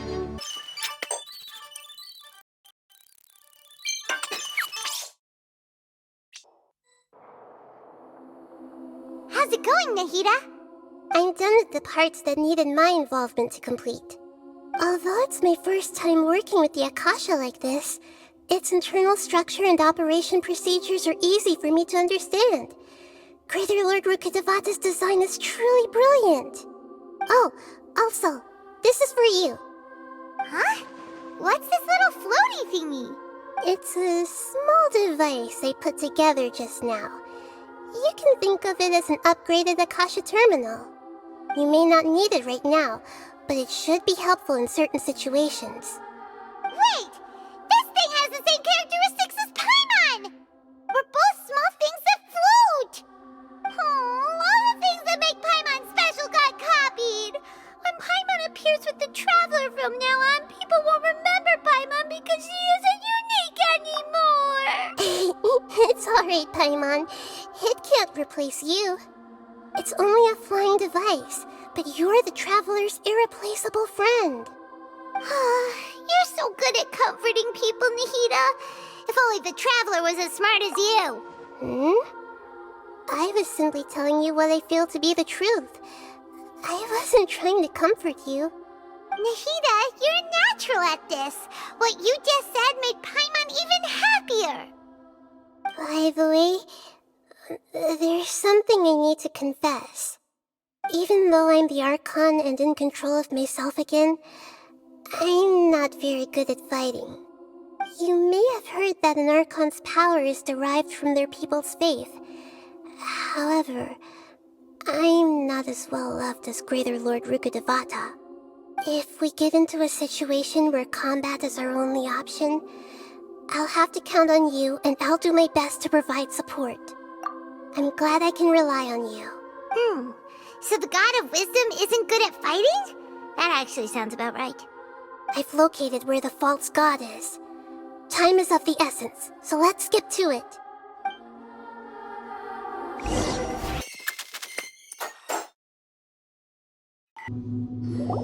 What is this place? Is this really the way we need to go? Wow. Who would have thought there'd be a place like this hidden right slap bang in the middle of the city? The sages wanted to realize their god creation plan without being discovered. The safest and most convenient way would be to build within the academia itself. That's true. They were already hiding one god, so why not two? Judging from the structure here, the project is a huge undertaking. The sages really saw the god creation plan as their ultimate goal. But this place doesn't look like it could have been constructed by the academia alone. The Fatui under the Doctor sure didn't hold back. They provided a lot of technological support. Yeah, or else they wouldn't have been that generous. Is that it, though? I've always felt that this Doctor is different from the academia sages. He doesn't seem to share their sense of urgency. Instead of being interested in the end product, it's like he's enjoying the experimental process. The Fatui Harbingers are all such weirdos. So, the Doctor being weird is actually normal. So, this Fatui that they're trying to turn into a god is called the Balladeer? We had previously come into contact with his consciousness. He harbors particularly strong obsessions. One is the desire for a gnosis, since he was created to be the vessel for one. The other obsession is probably related to his past. I can't quite explain it. Paimon knows that he was a prototype puppet for the Raiden Shogun before he became a Fatui Harbinger. That's why he wants a gnosis so badly. There's no way he'd willingly be a test subject. Not with that temper and ego of his. It sounds like you know the Balladeer quite well. I see. Tell me more about him and what he's like. The more we know now, the better we can plan for and react to any future situation.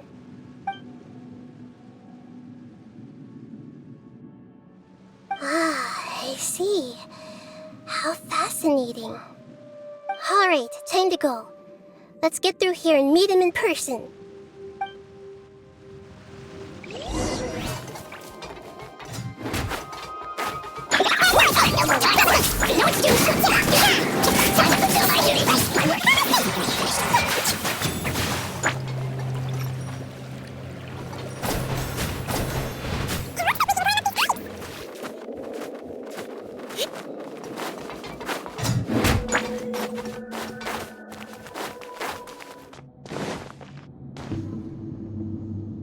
The pattern on the ground seems all messed up.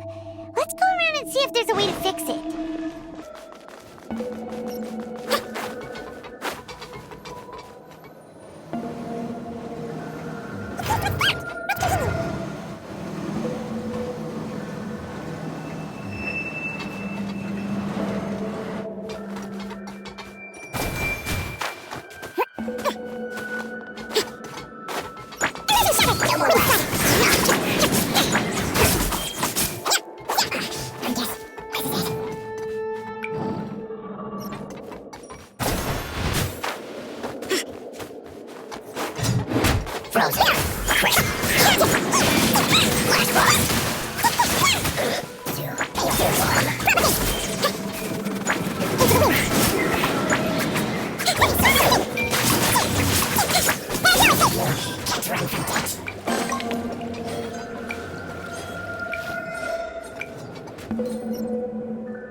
Looking at its operational status, we must prepare for the worst. The god they wanted to create is likely close to completion or already completed. Oh no, what should we do? Paimon can't imagine how hard it would be to fight against a Fatui Harbinger with a Gnosis. Are you nervous, Paimon? If you really want to know, of course Paimon's nervous. Aren't you too, Nahida? Yes, I am. This is probably the first time I faced with a calamity of this degree since my birth. I feel not just nervous, but curious as well. Curious? Curious about what? Curious about our fate. To me, everything we perceive in this world, everything we learn, and everything that happens to us is considered knowledge. And if it's a form of knowledge, then it can be understood. However, only fate is about that which has yet to occur, so it has always drawn my curiosity. So to me, fate is the ultimate knowledge. That's also why I love observing humans and all the things that happen to them. It all brings me great satisfaction. And now, at long last, I'm not just an observer anymore. I will personally experience my own fate with you by my side. Isn't this such a wonderfully exciting thing? Ah, so that's what you mean. Paimon thinks she understands what you're feeling. Agreed. Okay, let's continue on. I can sense his aura from here.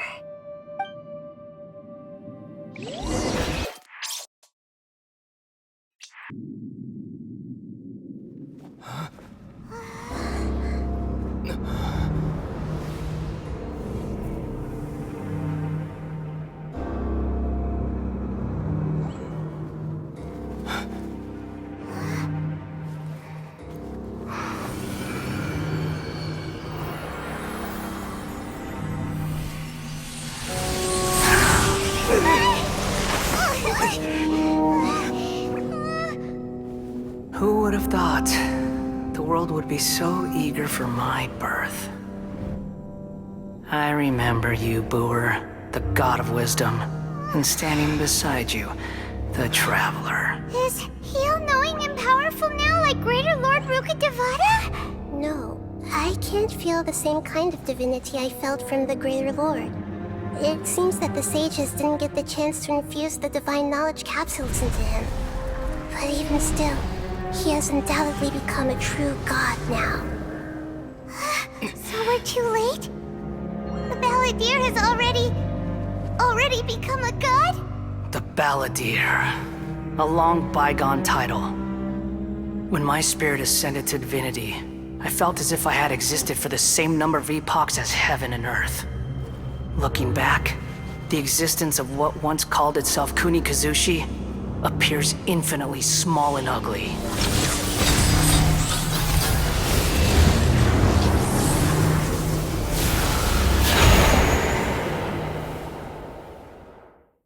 This imposing aura, it really feels like the gods! A body that capitalizes on the Balladeer's original construction as a mechanical puppet, with the Gnosis serving as a constant power supply. How much effort and resources did the sages put into this? From a purely technological perspective, it's a commendable achievement indeed. It's no exaggeration to say, this is the culmination of human wisdom. You sure are something! Dishing out compliments at a time like this? But I don't think he's reached the spiritual height of a god. Strife is engraved upon every god and every gnosis brought forth into this world. Can you feel it? The exhilaration of such power, and the thrill of anticipation for our contention. Nahida wouldn't feel the same things as you! Do you not realize that you are interrupting a conversation between gods? Lowly creature, know your place! The strife engraved upon a Gnosis. You're talking about the Archon War. Tevat's current peace was not easily won. I didn't personally participate in the Archon War, but the way I see it, all those losses were meaningless, driven by the demands of the laws. There's no point in bringing it up again. Is that so? Yet I am deeply disappointed that I was never allowed the fortuity to personally participate in the Archon War. This is a first. Encountering a god in this world who does not crave power. No wonder your own people have abandoned you, god of wisdom. Your judgment is as your existence, unsubstantial. This is where everything ends, Booer, the god of wisdom. You should know that wisdom cannot solve every problem. Like now, where your only option is to face me in combat. Come! Let us reenact a scene of the Archon War. Come and inaugurate my birth as a god. Illusion shattered! Scatter! Spring forth! All my strength!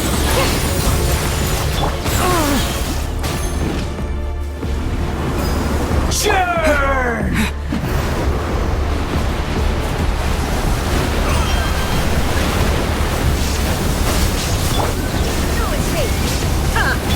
All eyes on me! Positions!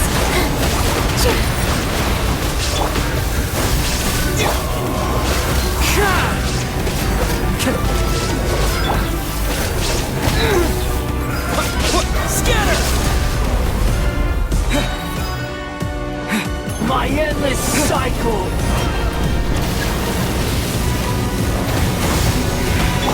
Shine down! Time to go. Time to go. Fine.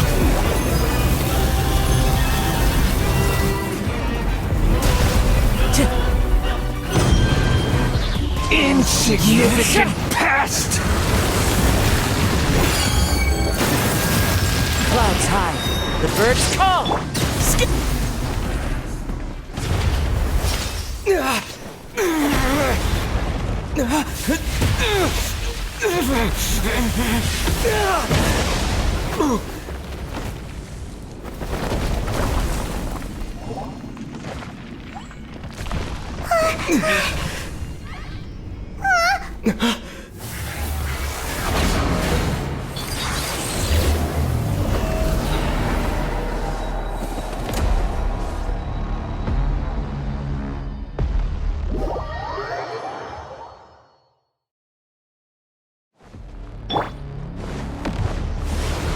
Tremble! Illusion shattered! Burn to oblivion!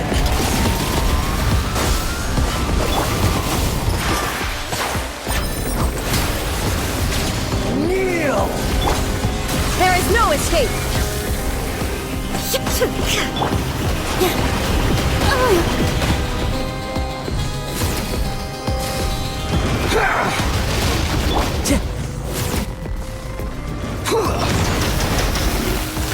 Into the wind!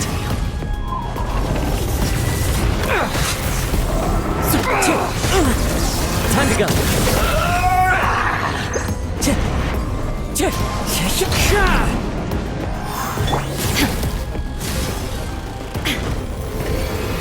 Reality is pain!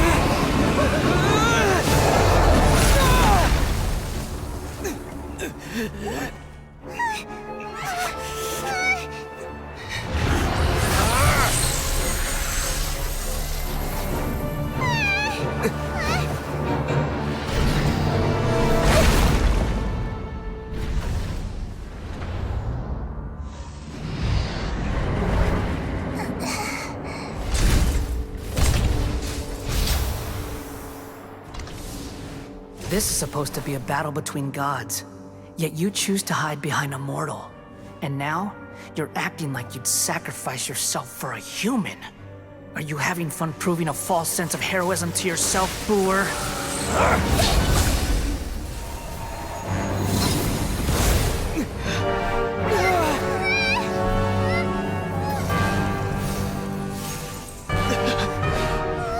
The data collection is almost complete.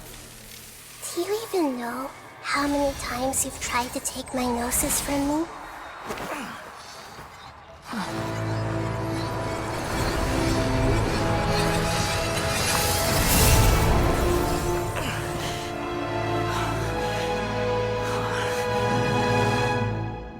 We just concluded the 168th loop. Did you know that in the effort to create you, the people of Sumeru were forced to live through the exact same number of Sub-Zerus festivals and Samsara cycles? The power of dreams. When did you use it on me?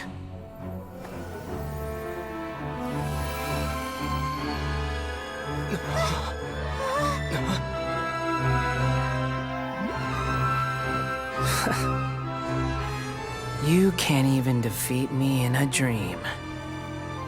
What do you hope to achieve with this little trick? Come, Traveler. Just like before.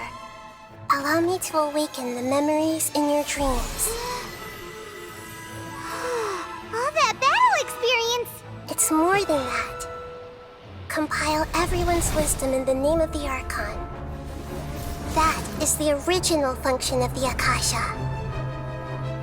I've sent everything that happened just now to the people of Sumeru in the form of knowledge. I've asked them to help you find a way to defeat the false god.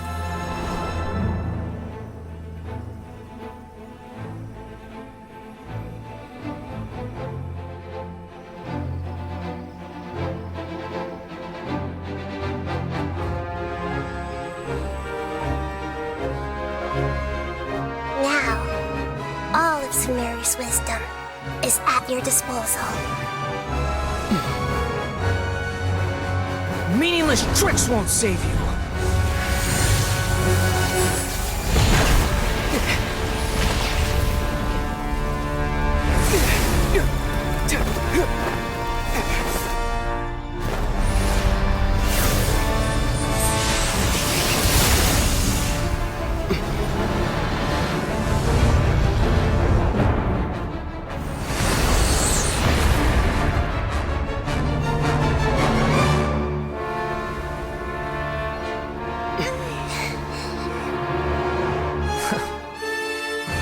Are you done with your tricks?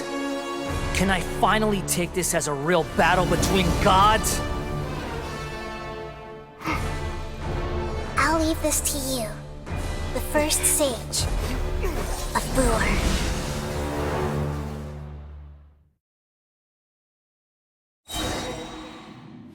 I am the all-knowing God.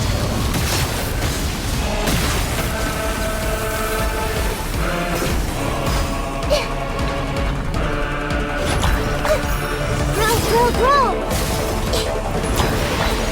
Burn to oblivion! Share my knowledge! Illusion shattered!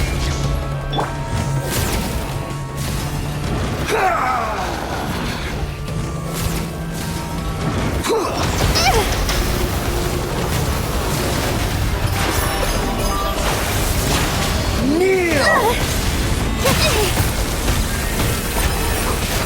This dance is for you! Shine down! Reality is pain!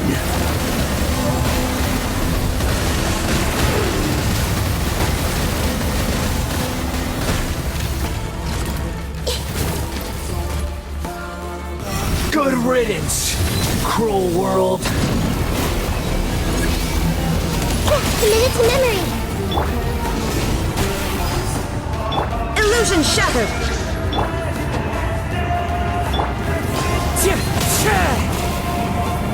Positions! Grow!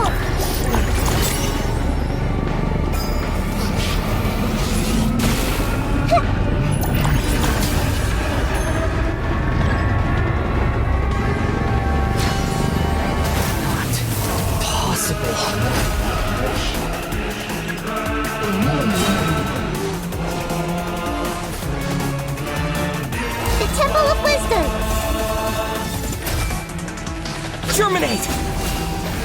With all my strength! Dance with the waves! Fallen leaves, adorn my night! Now you shall perish!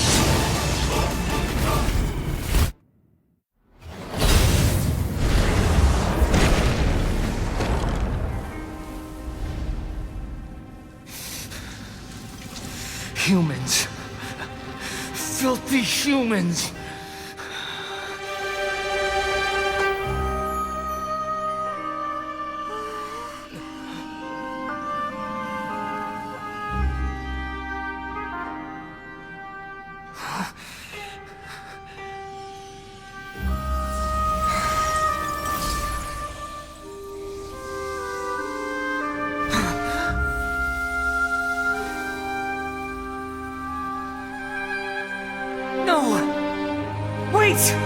Please! Anything but the Gnosis!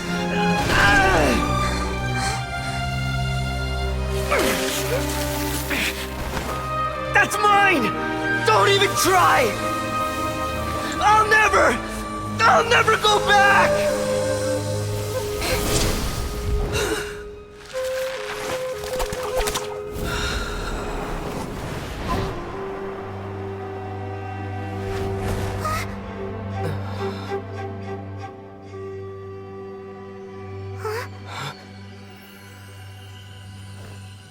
We haven't yet found the answer to the most important mystery. Irminsul is still waiting to be saved. With the power of another Gnosis, we may now finally understand the last memory of Greater Lord Rukkhadevata.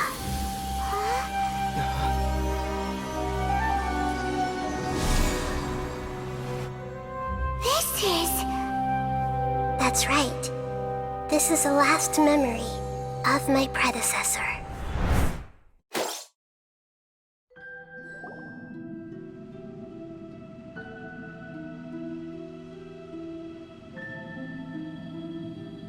Huh. This sure seems very different from what Paimon imagined. Shouldn't Irminsul be in this realm of consciousness? Yes, that is our destination. But I didn't expect the remaining consciousness of Greater Lord Rukkhadevata to be as polluted as this. Forbidden knowledge? It seems you know about a concept that even I don't completely understand. Could you tell me what you know?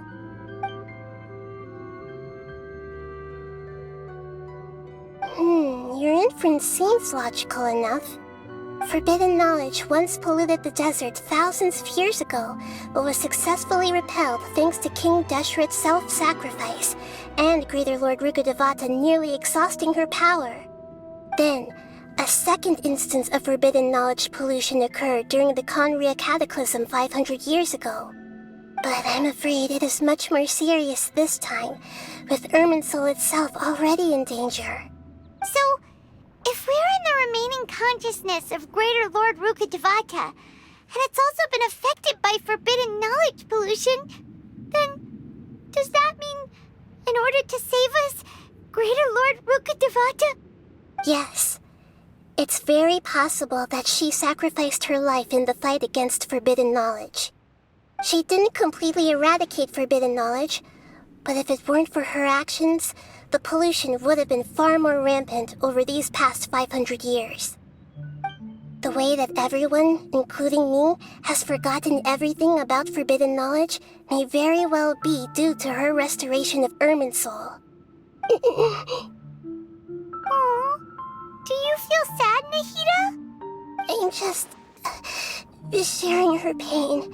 Did she fight to resist the forbidden knowledge pollution in such terrible conditions, all the way up to her last breath? She even used her last remnant of lucid consciousness to leave a clue for us to follow. Yes, her words were distorted by forbidden knowledge, so that's all we could hear. But now, we have a chance to find the answer to this mystery. We can cross the polluted consciousness until we found the right path to meet with her lucid consciousness. And then, we'll let Greater Lord Rukkhadevata tell us the truth in person. Each of us need to be mindful of the state of our own consciousness while we are here. Even with the Gnosis' protection, we must always keep a clear mind. Otherwise, we could go mad at any moment. That's so scary. Don't worry, it should be easy enough for you to keep that mind of yours clear, Paimon. Let's go.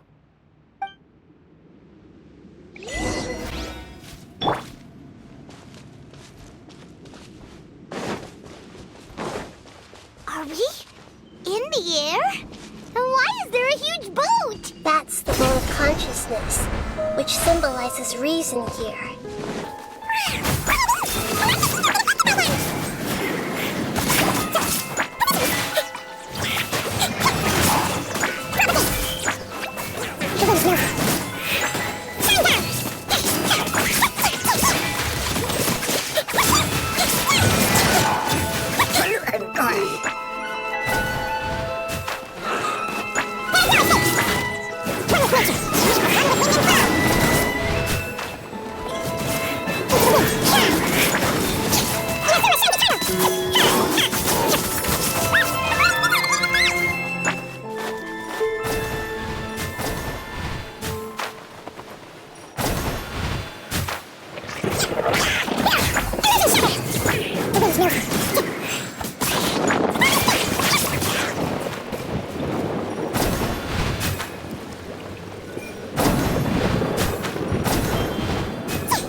we changed direction. Are we still going the right way, Nahida? Mm-hmm. Judging from the current route, the boat of consciousness will soon take us out of here.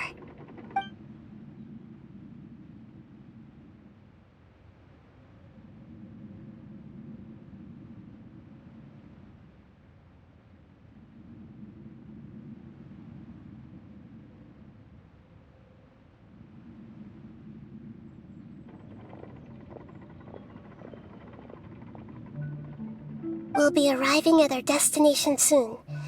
How are you feeling? Are your minds still intact? Huh? But everything's been completely normal for Paimon. Hopefully there won't be any more interruptions. This time, we should be able to meet Greater Lord Rukkhadevata. Are you saying you've never met Greater Lord Rukkhadevata before? No. It seems that my birth and her death took place at the same time. Otherwise, I think she would have given me a little more guidance, and I could have done a better job. Hey, you've done a great job, Nahida. Let's get out of this creepy place and go meet her.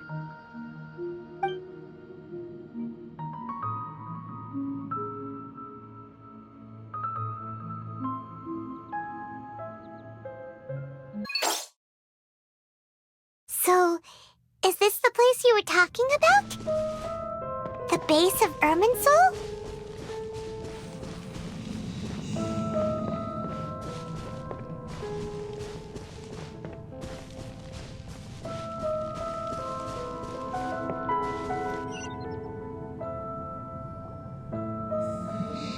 Well, this is the place. We're here to find Greater Lord Rukkhadevata, right? But the one standing over there is... Is that... me? She looks exactly like me. Are you Greater Lord Rukkhadevata? Yes, that's me. Are you surprised by my appearance? Irminsul and the surrounding lands have been reproduced here as they were years ago. But this is just a realm of consciousness. We are manifestations of the same nature. Hence why we would appear exactly the same. We're of the same nature? Why? Because you are me, and I am you. You are me in the new samsara. The new samsara? As Greater Lord Rukkhadevata, I'm the avatar of Irminsul, and you are the purest branch snapped from Irminsul. Imagine it this way. Even if a tree dies, its branches will eventually take root and grow, continuing the tree's life in another form. I'm merely the remaining consciousness of Greater Lord Rukkhadevata. The real me has presumably died a long time ago.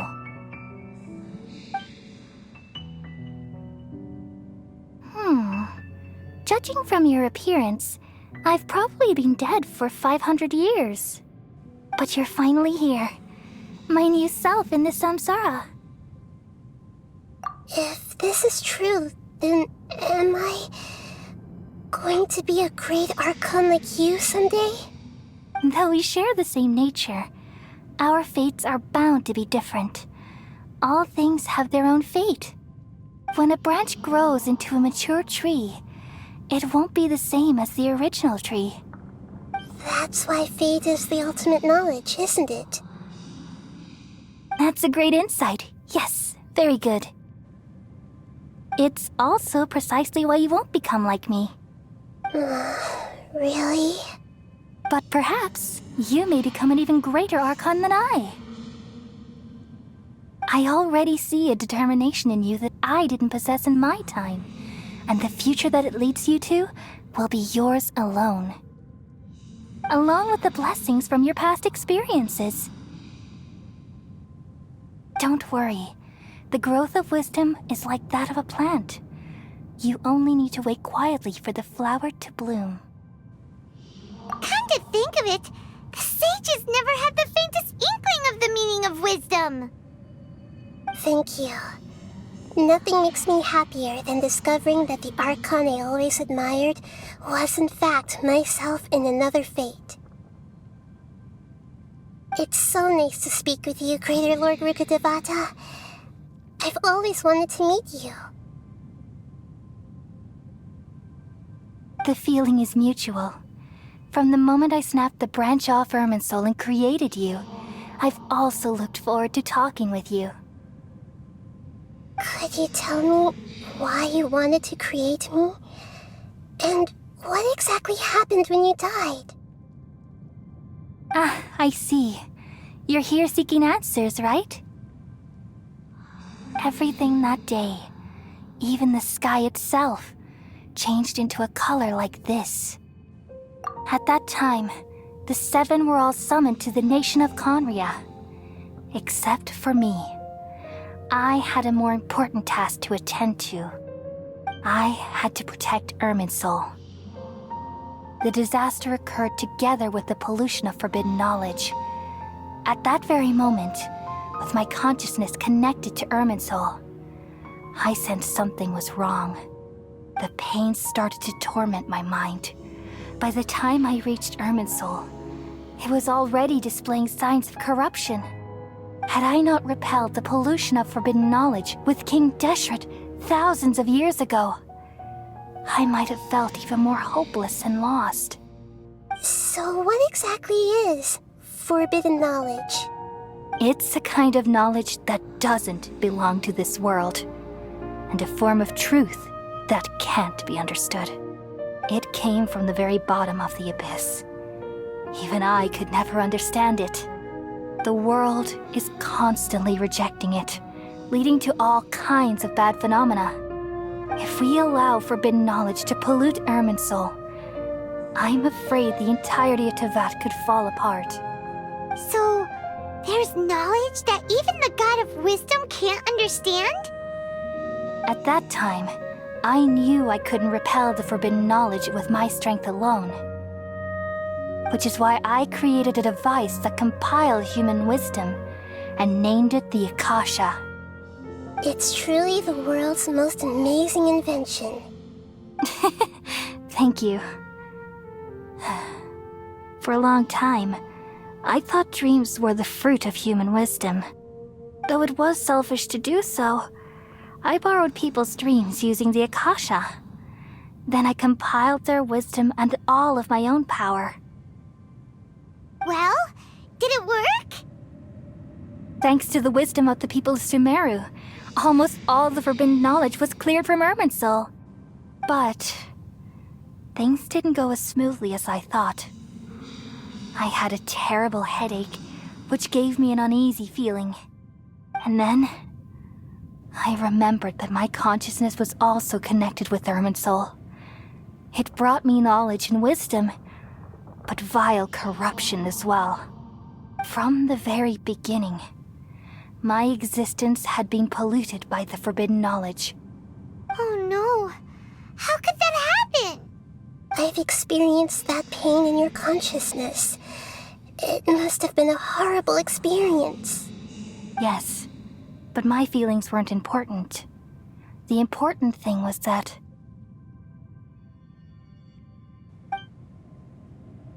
even if I died, my existence and everything related to me would continue to exist in Irminsul as memories and knowledge, meaning that the forbidden knowledge couldn't ever be permanently eradicated.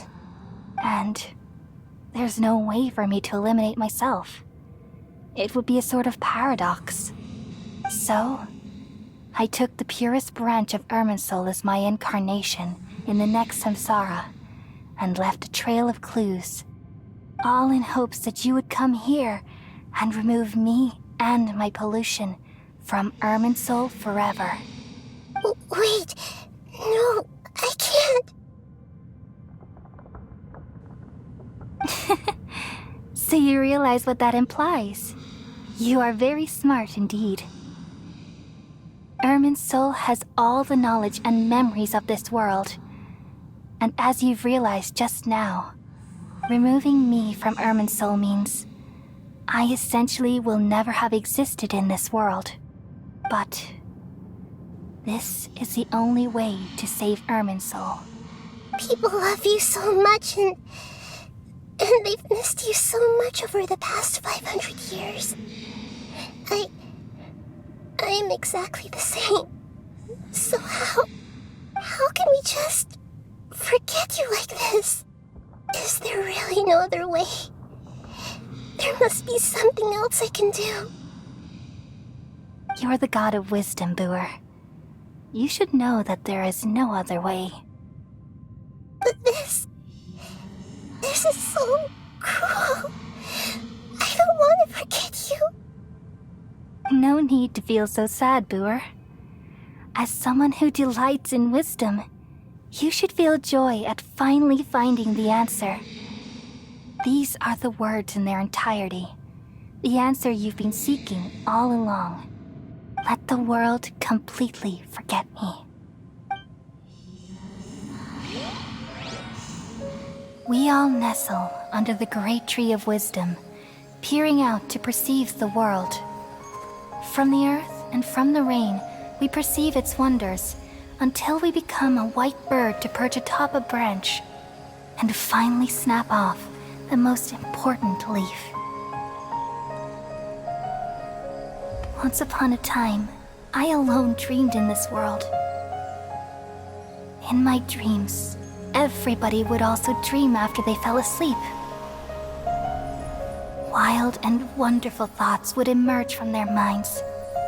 Some tumbled to the ground, and others floated to the sky, connecting all things in the world into one dazzling net.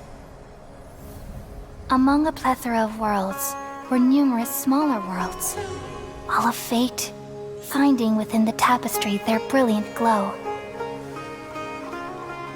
I gradually understood that these indescribable and constantly changing things are the most profound things in the world. Only they can completely repel the madness. Only dreams can awaken consciousness from the deepest darkness.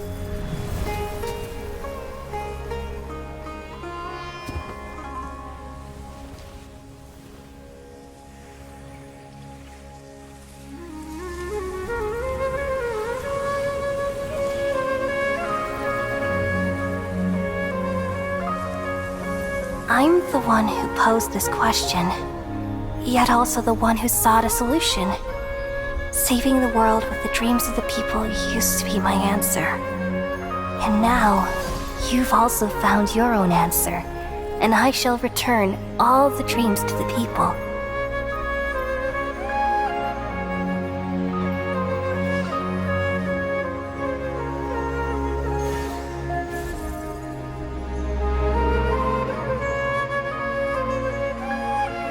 Goodbye, people of Sumeru. May you be blessed tonight with the sweetest of dreams.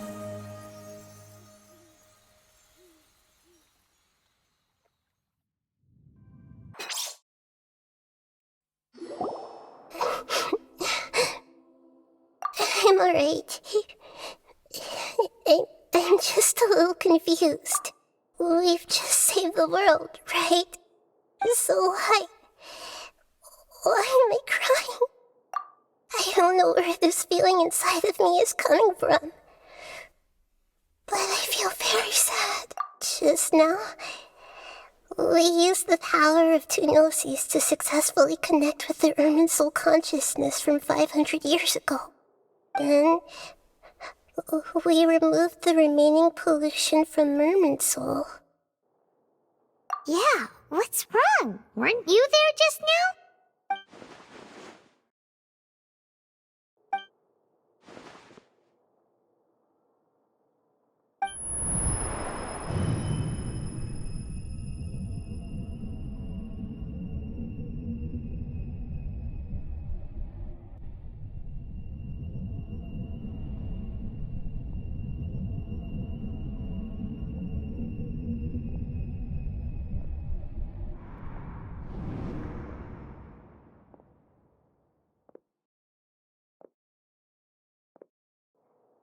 Huh? That sound. Traveler, I've been waiting here far too long. But finally I have the chance to be alone with you. All the precious time I wasted has finally paid off. The doctor! What have you done? Just a type of sound wave that can quickly put defenseless people into a dream. As I expected, it doesn't have any effect on gods. This is the only thing of interest I found among the sage's research. I thought I'd take it for a little spin. Don't worry. I know you would never forgive me if I actually killed them. I'm here to negotiate with you. Naturally, I won't do anything dangerous that could potentially damage our relationship. Negotiate with me? I heard you had already left Sumeru. Why are you here again now? I left Sumeru, but I also stayed in Sumeru. Even the God of Wisdom is restricted by the habits of cognition. How disappointing. You mean there are many different versions of you in this world? An astute guess. Even the same individual will have different cognitions at different ages. A long time ago, I made a major decision in hopes of preserving all my perspectives of how I observed the world. Observation is the first step of any experiment, but observing the current world doesn't satisfy me. It lacks an important dimension, that of time. So I saved segments of all my ages and made them into independent individuals. That's all there is to it. Indulge me. How does the God of Wisdom find my method of seeking knowledge? It's an insult to the very concept of life. Life inherently has many rules and restrictions, each with its own significance and reason to exist. They can't be broken on a whim. Good. Amazing, even. Indeed, it's difficult for humans to make peace with themselves, not to mention oneself from a different period. Since you're in the academia, why wait until now to show up? You could very well have stopped us and helped that fake god. Simple. Let me ask you this. Would any staff member ever help the subject in the middle of an experiment? It was my experiment. So why should I interfere with the results? The academia saw the plan to create a god as their ultimate goal, yet you only saw it as an ordinary experiment. You really are crazy. If the experiment succeeded, you would have had a new god on your hands. How would you have faced your own god then? Would you still take the same stance? Would you still hold the same view of yourself? I'm first and foremost a scholar. These results should be left to the judgment of the hypothetical me confronted with that outcome. But you're right. And that's exactly why I'm disappointed with the conclusion of this experiment. As an individual, you don't have any sense of belonging. You seem to have even fewer convictions than a typical scholar. Oh no, I certainly have my own convictions. They just don't fit your standards, that's all. All right, that's enough conversation for today. The experiment is over, and it's time to tidy up the equipment and reclaim any useful materials. For example, the Gnosis. Lesser Lord Kusanali, you're an intelligent Archon. I'm sure you understand the disparity in our combat abilities at this time. Besides, you have no way to use that Electro-Gnosis in battle.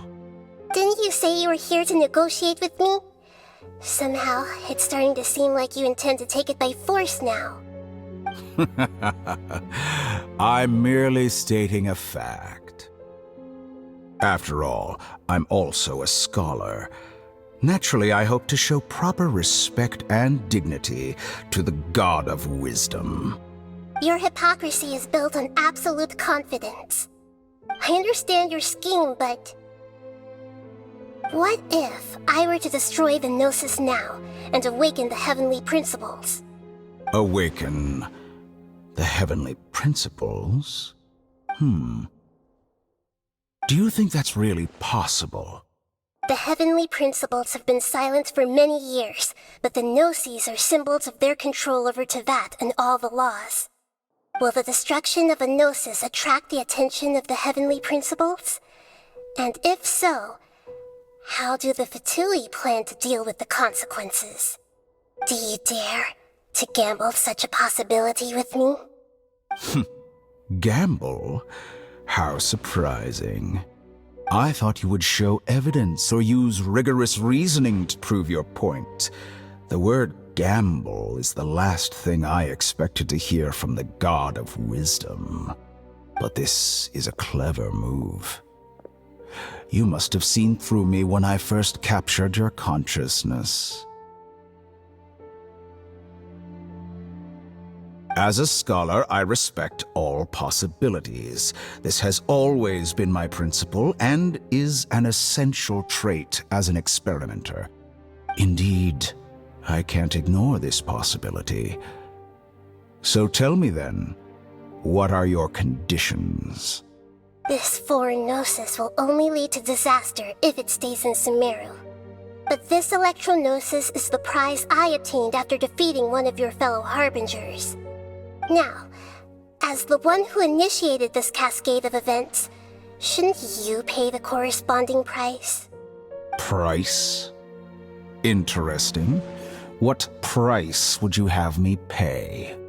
How about erasing all your other segments? So this is how you wish to restrict me, the most threatening opponent of the Nation of Wisdom. What you request of me is like plucking out the eyes I have placed in the dimension of time. Segments are extraordinarily difficult to make. They require extremely rare resources and enormous amounts of time and effort, requiring me to destroy them all here and now. Bravo. A suitably wise decision on your part.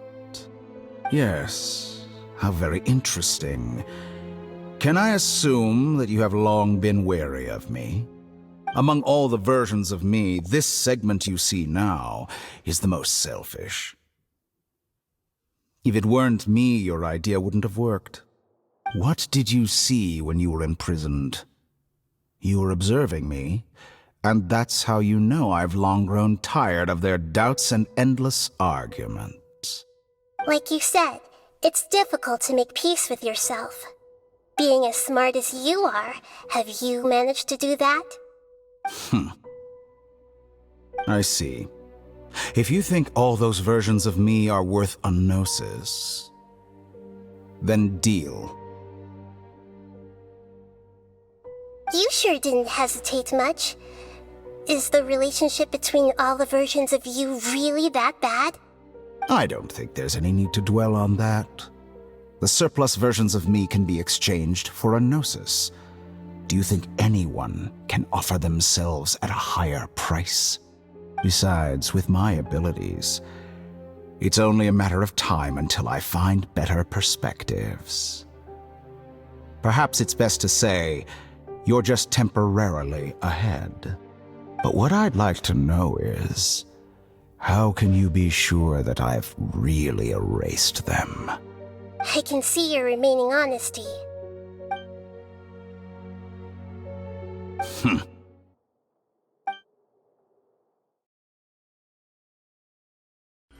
What a ridiculous decision!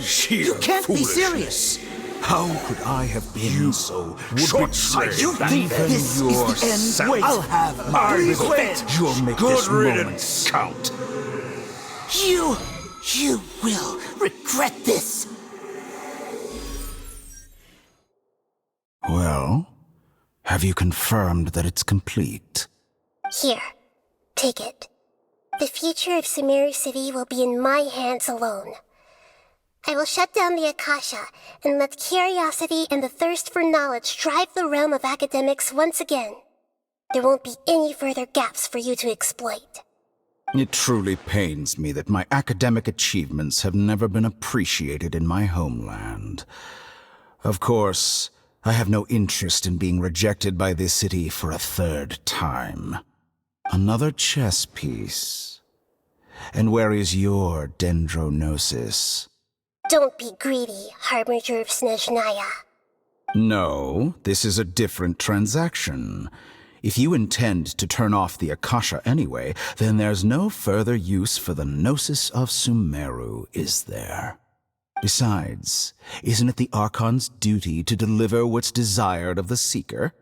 Oh, judging from your expression, you don't seem to find the idea very agreeable. Then let's think of it this way. Since you're the god of wisdom, how about I exchange some knowledge with you? People exchanging knowledge with the god of wisdom is the stuff of legends. Yet here you wish to exchange knowledge for the god of wisdom's property. Arrogant as that is, it has piqued my interest. Let me ask you, have you in all your mighty knowledge ever heard the rumor that the skies of Tevat are fake? Huh? That's the secret hidden by Irminsul concerning the truth of this world. Once I finish telling you about this, it will be time for me to say goodbye. With negotiations, we've all gotten what we wanted. I'm very glad I got to meet you like this. Your arrogance may know no bounds, and convictions may mean nothing to you. But I'll still listen to what you have to say.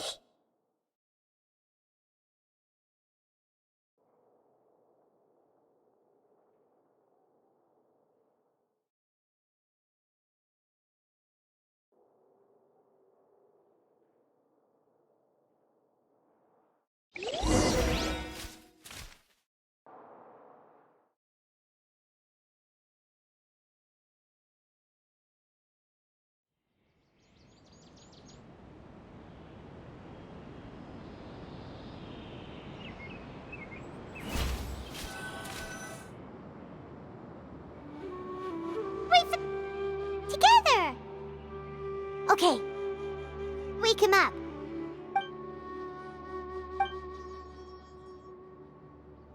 Are you awake? Kali says it's time for breakfast. Come on, get up! Good morning! How are you feeling today? Good to hear. It looks like we've recovered pretty well. Not even Tighnari could stop us from going out now, right?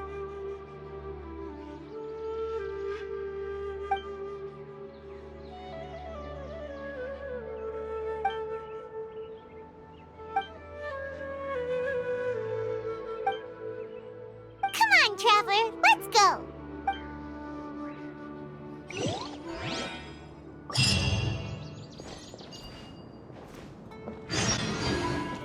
Surely that little girl must be news.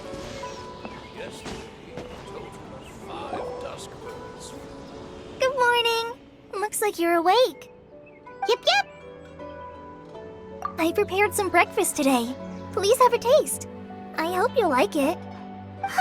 It's nice to have you here so we can eat something yummy.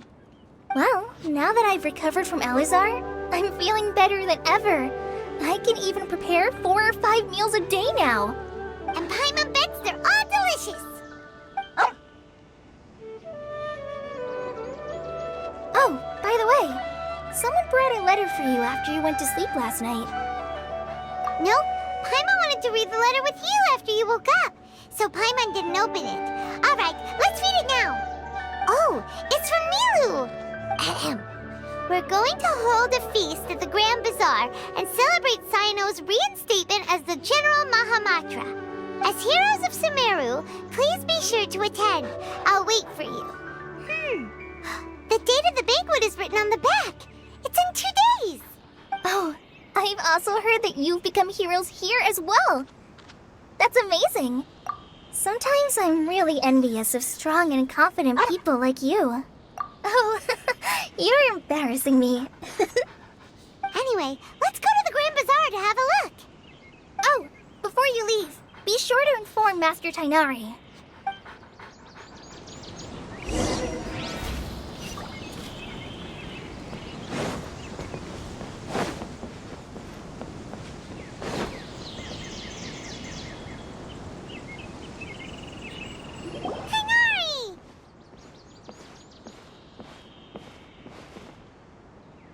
Good morning. How do you feel today?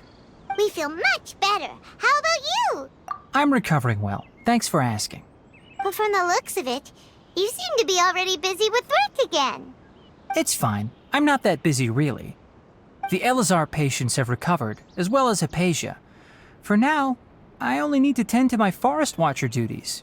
It seems once Irminsul started getting better, everything else started to recover too. Yes, but there are still some residual effects. The withering is one example. Though it won't spread anymore, the existing zones won't just disappear. We forest rangers will still need to do the work. By the way, we have some good news. Sino got his position back. This news is hardly new. He had already mentioned it to me before. Huh? You mean he was already here? Why didn't he come to say hi to us? He visited once, but he was afraid of disturbing you while you were resting. He just asked me a few questions and left. Then you probably already know all about the celebration feast. Celebration feast? No, I haven't heard anything about that. Huh? But didn't Nilu say in her letter that they would celebrate Sino? He didn't tell you? Perhaps, or alternatively, he doesn't know about it either. Come to think of it, Sino doesn't seem like the type who'd enjoy a celebration feast. You and Kale are both Sino's close friends. Why don't you come to the feast with us? Kale has taken over some of my tasks these days. I don't think she'll have time for it. Not to mention me. You see, some VIPs have come to the forest recently. Huh? VIPs? Very important Paimons? Well, technically speaking, they are former VIPs. The sages involved in recent incidents have begun their training in the Avidya forest, and the people they had previously imprisoned have all been released. Huh? Yes, he's a little weak, but he isn't injured and his condition is stable. Lesser Lord Kusanali, in her boundless mercy, has decided to spare Azar and the other wrongdoers. Supposedly, they were ashamed of their shallow ideologies and have decided to dedicate the rest of their lives to cultivating wisdom in the Avidya forest. When they learned that Lesser Lord Kusanali had defeated the Balladeer and saved Irminsul, they were shocked at first, but also became happy, feeling that the sacred light guiding them on the path of discovering wisdom had begun to shine once again. As a result, work has increased for the forest rangers. That sounds really exhausting. There's nothing we can do, really. But that's another topic. Back to the matter at hand. Are you two planning to head out? Ah, right! We're here to request permission to head out. Would that be okay? You've recovered well. You may go, but be careful. Yay! Will do!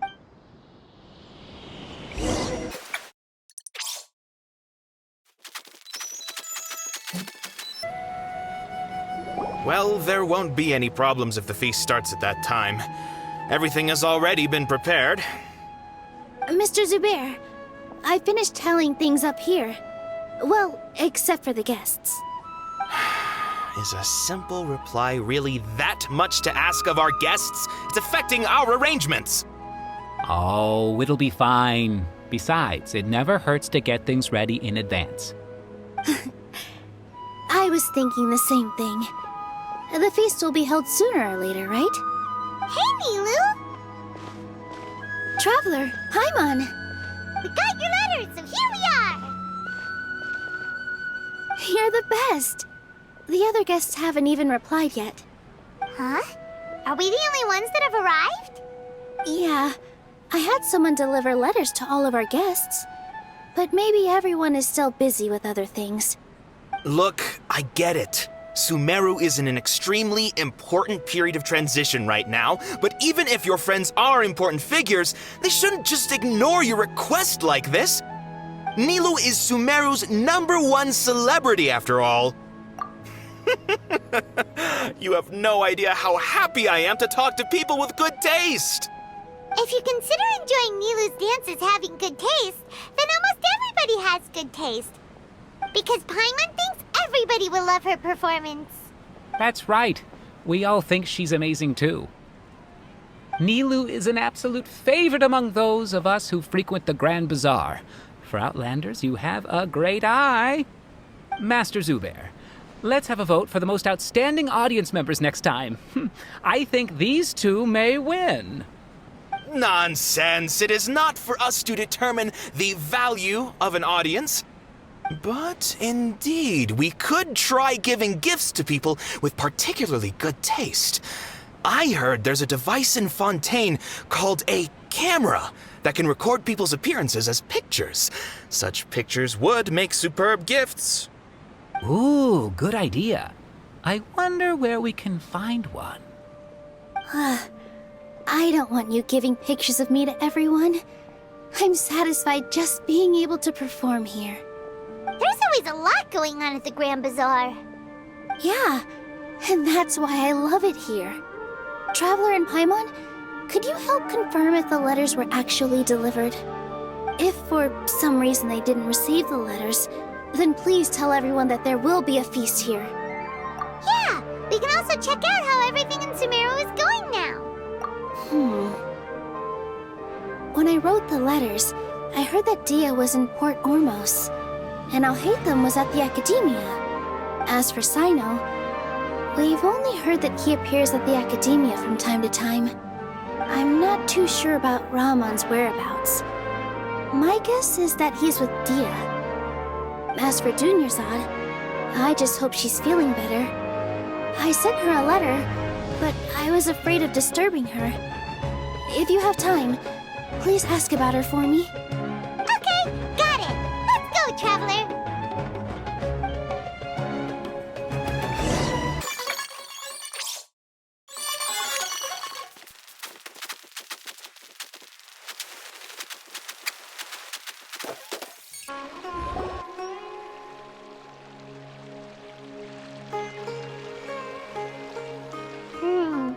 We haven't seen Alhaitham anywhere. Let's ask that person over there.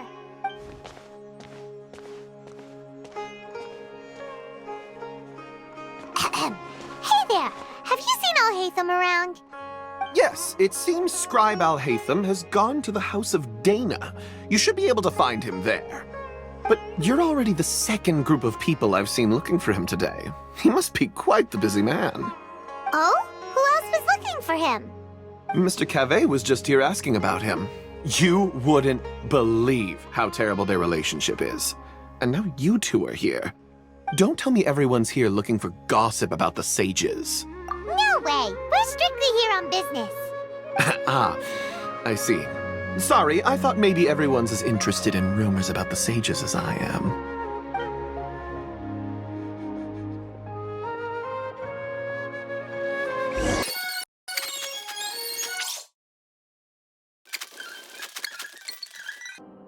Alhaitham should be around here somewhere, right? Oh, he's over there! But it looks like he might not have time for us. Just put down that worthless book and tell me what happened in the Academia. This is not just some worthless book. Do you have any idea how difficult it is to find a physical book like this in Sumeru? It doesn't matter. It's probably just another thing that you used your authority to get your hands on anyway. Just put it aside. Listen, I came back today only to hear that the sages have disappeared. Oh, you sound surprised. I thought you would already know the inside story. Would I be here asking you if I knew? You're the scribe, not me. So just tell me what you know already. Well, I almost became a sage. Huh? Oh, don't sound too surprised now. You're the renowned Kaveh, light of the Ksharawar. Besides, as a master builder and craftsman, chances are you'll be appointed as a sage too. Why do I feel like you don't really mean it? Huh. What makes you say that? Why would you question my heartfelt sincerity? Maybe it's because you've never said anything good about me before. Yeah, well, I share a similar sentiment, and anyone who knows you as well as I do would surely do the same. Oh, you... See? This is why I hate discussing anything with you. Your ridiculous and arrogant attitude always gets in the way. It seems that you really can't stand my personality. Ha! What was your first clue? Well, then you might as well move out of my house. Are you threatening me? Stooping to a new low, I see. Ugh, and don't change the subject. You, a sage? What a joke. The academia might as well just close tomorrow. Are they having a fight? Forget what's going on with the academia. Haven't you been busy with your construction project? Tell me, when are you going to build yourself a mansion? Don't get me started. I get angry just thinking about it.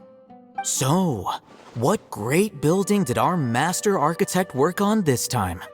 Like I need to tell you. Keep your nose out of my business. No, I think we deserve to know. Where were you when Sumeru needed you most? I was in the desert for a large project, but considering Haravatat's utter ignorance of architectural and aesthetic matters, you probably wouldn't understand. Which is truly unfortunate. I can only pity the man who doesn't understand the first thing about beauty and romance. Unlike a true... Hold on, wait a second. What do you mean by when Sumeru needed me most? Well, while you were out fiddling around in the desert, many people came together to save Sumeru from a crisis. Ha! And you think I'd believe that? Look, all you really need to know is that Azar and all his accomplices have all been overthrown. Huh? What nonsense are you talking about? It's no skin off my nose if you don't believe me. It's not like my Darshan was the one trying to apply for funding from the Grand Sage. Yours, though, on the other hand... You know what? I'll ask around. I'm sure someone knows what's going on here. You're dead if I find out you're lying to me.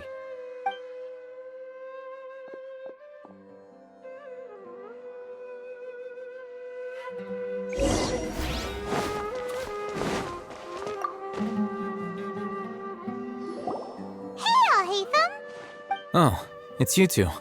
What's the matter? We're running some errands for Nilou. Have you received her letter? Letter? Nilou said she sent out a letter inviting everyone to a celebration feast in 2 days at the Grand Bazaar. We'll also be celebrating Zaino's reinstatement as General Mahamatra. If she addressed the letter to all Hatham of the Academia, then the letter should have gone to my office. I've been busy these days, so I haven't had time to check for any new mail at my office. I only now have some free time to attend to personal matters. Have you always been so busy with your work? Of course not. I'm only busy these days because several sages have been dismissed recently and the whole academia was practically turned upside down. Kainari told us they all went to train in the Avidia Forest. Apparently they will spend the rest of their lives there. That is already the best possible ending for the likes of them. 4 of the 6 great sages were possessed by their desire for power and attempted to create a new god. In order to pull it off, they even imprisoned the other 2 rational sages. To imagine such things could take place in the academia. I don't know where to begin. Yeah, you're right. Feels kind of strange to hear them called that after all this time. But then again, the 6 great schools sounded pretty impressive too. Yes, at least that's how they're supposed to sound. It's said that when the academia was first founded, the Dendro Archon herself established the 6 great schools, each representing one of the 6 different types of wisdom. Numerous Darshans have sprung up and faded. Only the 6 Darshans attaching themselves to the 6 great schools have stood the test of time and obtained permanent seats in the academia. Now, the 6 Darshans are nearly synonymous with the 6 great schools, and the leaders selected for the schools are the 6 great sages. Among the 6 great sages, there is one central leader, the Grand Sage. Unfortunately, only the sages from Vahumana and Amorta remain now. They were imprisoned for opposing Azar, and were only rescued after Azar's downfall. So who's managing things in the other 4 schools now?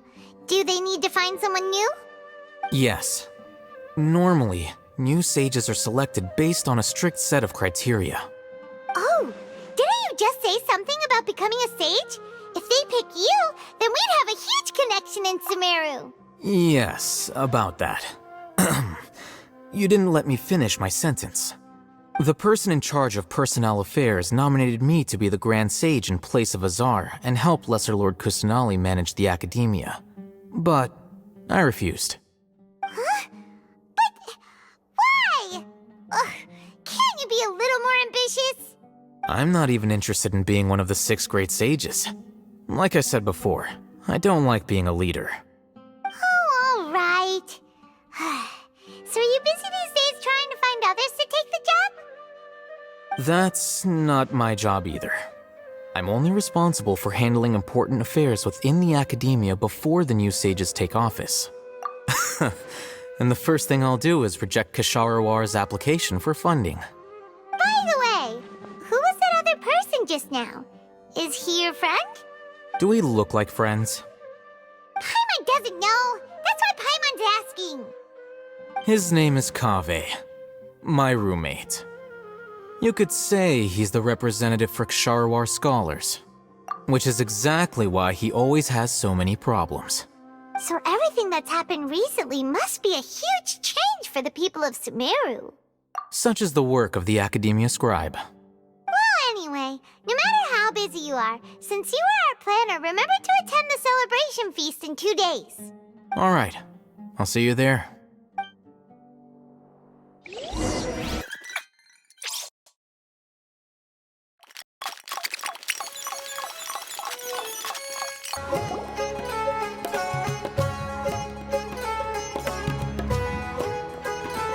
This is Port Ormos. Now where could... Is that Paimon I hear? Huh? Oh, it's been a while. How are you doing? Jnagarbha! It's been so long since we've seen you! I'm doing well. I can go as far as saying I have never been happier in my entire life. I don't know if you've heard, but Alizar has completely disappeared, and all the patients have recovered. Are you kidding? Knowing them and the connections they've got, I'm sure they've heard about it. That's right. My lady is feeling better now, so I'm accompanying her for a walk. Why do you still call me that, Dia? You've already informed my father of your resignation. I guess I'm just used to calling you my lady. Old habits die hard. Resignation? You mean you're quitting? Yeah, I might start losing my edge if I keep being a bodyguard for the Homayanis. You know that my parents and I are fond of you, and that we appreciate you very much. It wouldn't be a problem if you wish to continue to be our bodyguard. I'm not a woman that's easily persuaded. You should know that by now, my lady. When I took this job, I had already decided that I'd quit as soon as you'd recovered. It's time for me to get back out there and chase that horizon. So what are you gonna do now if you're not gonna be a bodyguard anymore? I want to take a risky job and put my body to the test again. Huh? But we literally just finished one of the most dangerous jobs ever! Are you getting bored already? I know. If I hadn't joined in that plan with you, I wouldn't have come up with this idea. I guess I still get fired up by that feeling of going all out in a fight. It made me realize that I'm still a mercenary through and through. Life is short, and I'm happy that I got to be a part of that operation. But the whole thing also made me realize that there are still many problems in Sumeru. And as a desert dweller, I'm still not completely ready to settle down on this side of the wall. Well, I remember a friend had someone bring you a message. You mean I'll hate them? I didn't expect him to still remember that. I thought he was joking. We just came from talking with Alhaitham at the Academia. Did he tell you that he suggested that I come work at the Academia? What? I heard that Azar and his cronies fell from power, and Alhaitham told me that now was a good time to find a job in the Academia, but only if I wanted to. Whoa. Paimon can't see you being anything other than a mercenary. Me neither. But I think Dia would look great dressed up as a scholar. Ugh, forget about it. I wouldn't last 10 seconds in there. Alhaitham probably just liked the way I worked and knew I'm good in a fight. So he suggested I find some work in the Academia. But you know, if you take him up on the offer, Sino might actually agree and let you become a Matra. Because you're super amazing! The Matra have all the talent they need as long as they have Sino. I prefer to be free to live however I choose. In fact, I chose this job from the very start because I knew it'd be right up my alley. Even if being a mercenary means facing all kinds of danger. A lion has to return to the wild sooner or later. If anything, being your bodyguard has been unfamiliar territory for me. I don't want to see you go, but I'll respect your decision. I'm glad to hear you say that. Come on, no need for the sad face. It's not like we'll never meet again. Once the whole Dendro Archon thing is settled, everything in Sumeru will take a turn for the better. That makes me happy too. But a peaceful society will probably mean less demand for mercenaries like me. Before long, we'll be a dying breed. So I'd better get to work while I still can. Huh? But wait a second! You make it sound like you're leaving now! Well, no, not yet at least. I promised my lady I'd stick around until next week. So, have you been in Port Ormos this entire time? We were wondering if you had received a letter from Nilou. Oh, did Nilou write to us? She heard that you were seen in Port Ormos, so she sent the letter here. Huh. It was probably sent to the inn that we're staying at. My lady has been very energetic lately and keeps taking me on hikes, staying out even into the night. By the time we get back, the receptionist is usually off napping on the job. Right, and we tend to leave quite early in the morning, so the old man on duty is also usually dozing off. So what it really sounds like is that the person on duty is always asleep. I bet the letter's at the reception desk. I'll go check later. No wonder there wasn't a reply. You never received the letter. Good thing Nilou asked us to come and check on that. Sorry to make you two come all the way out here. It must be something important for Nilou to specifically write to us like that. Yes, she said they were preparing a victory feast in the Grand Bazaar, and will also be celebrating Sino's reinstatement as General Mahamatra. She was hoping you could come. Great! I'll be sure to attend. Count me in too.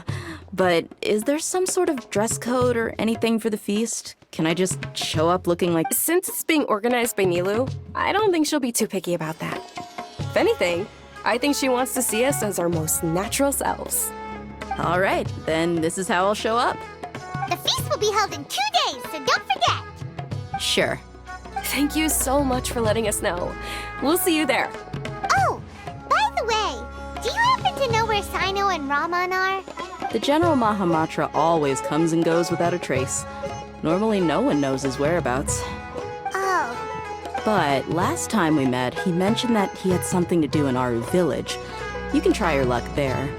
As for Raman, your guess is as good as mine. I only remember he said that he had something to discuss with Sino. You can ask Sino when you meet him. Don't mention it. You better get going. All right, on to our next...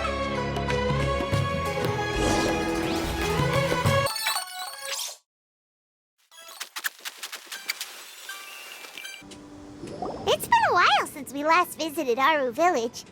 Ah, there's Sino!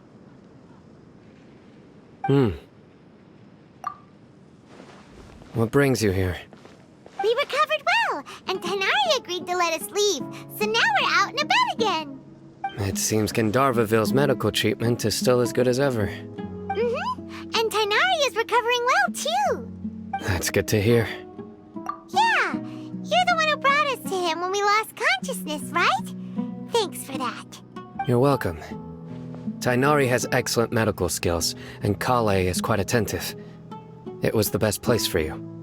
But why are you just standing here like a dead tree? I'm meeting some people. Oh, you mean Candace? I've already talked with Candace and the village chief.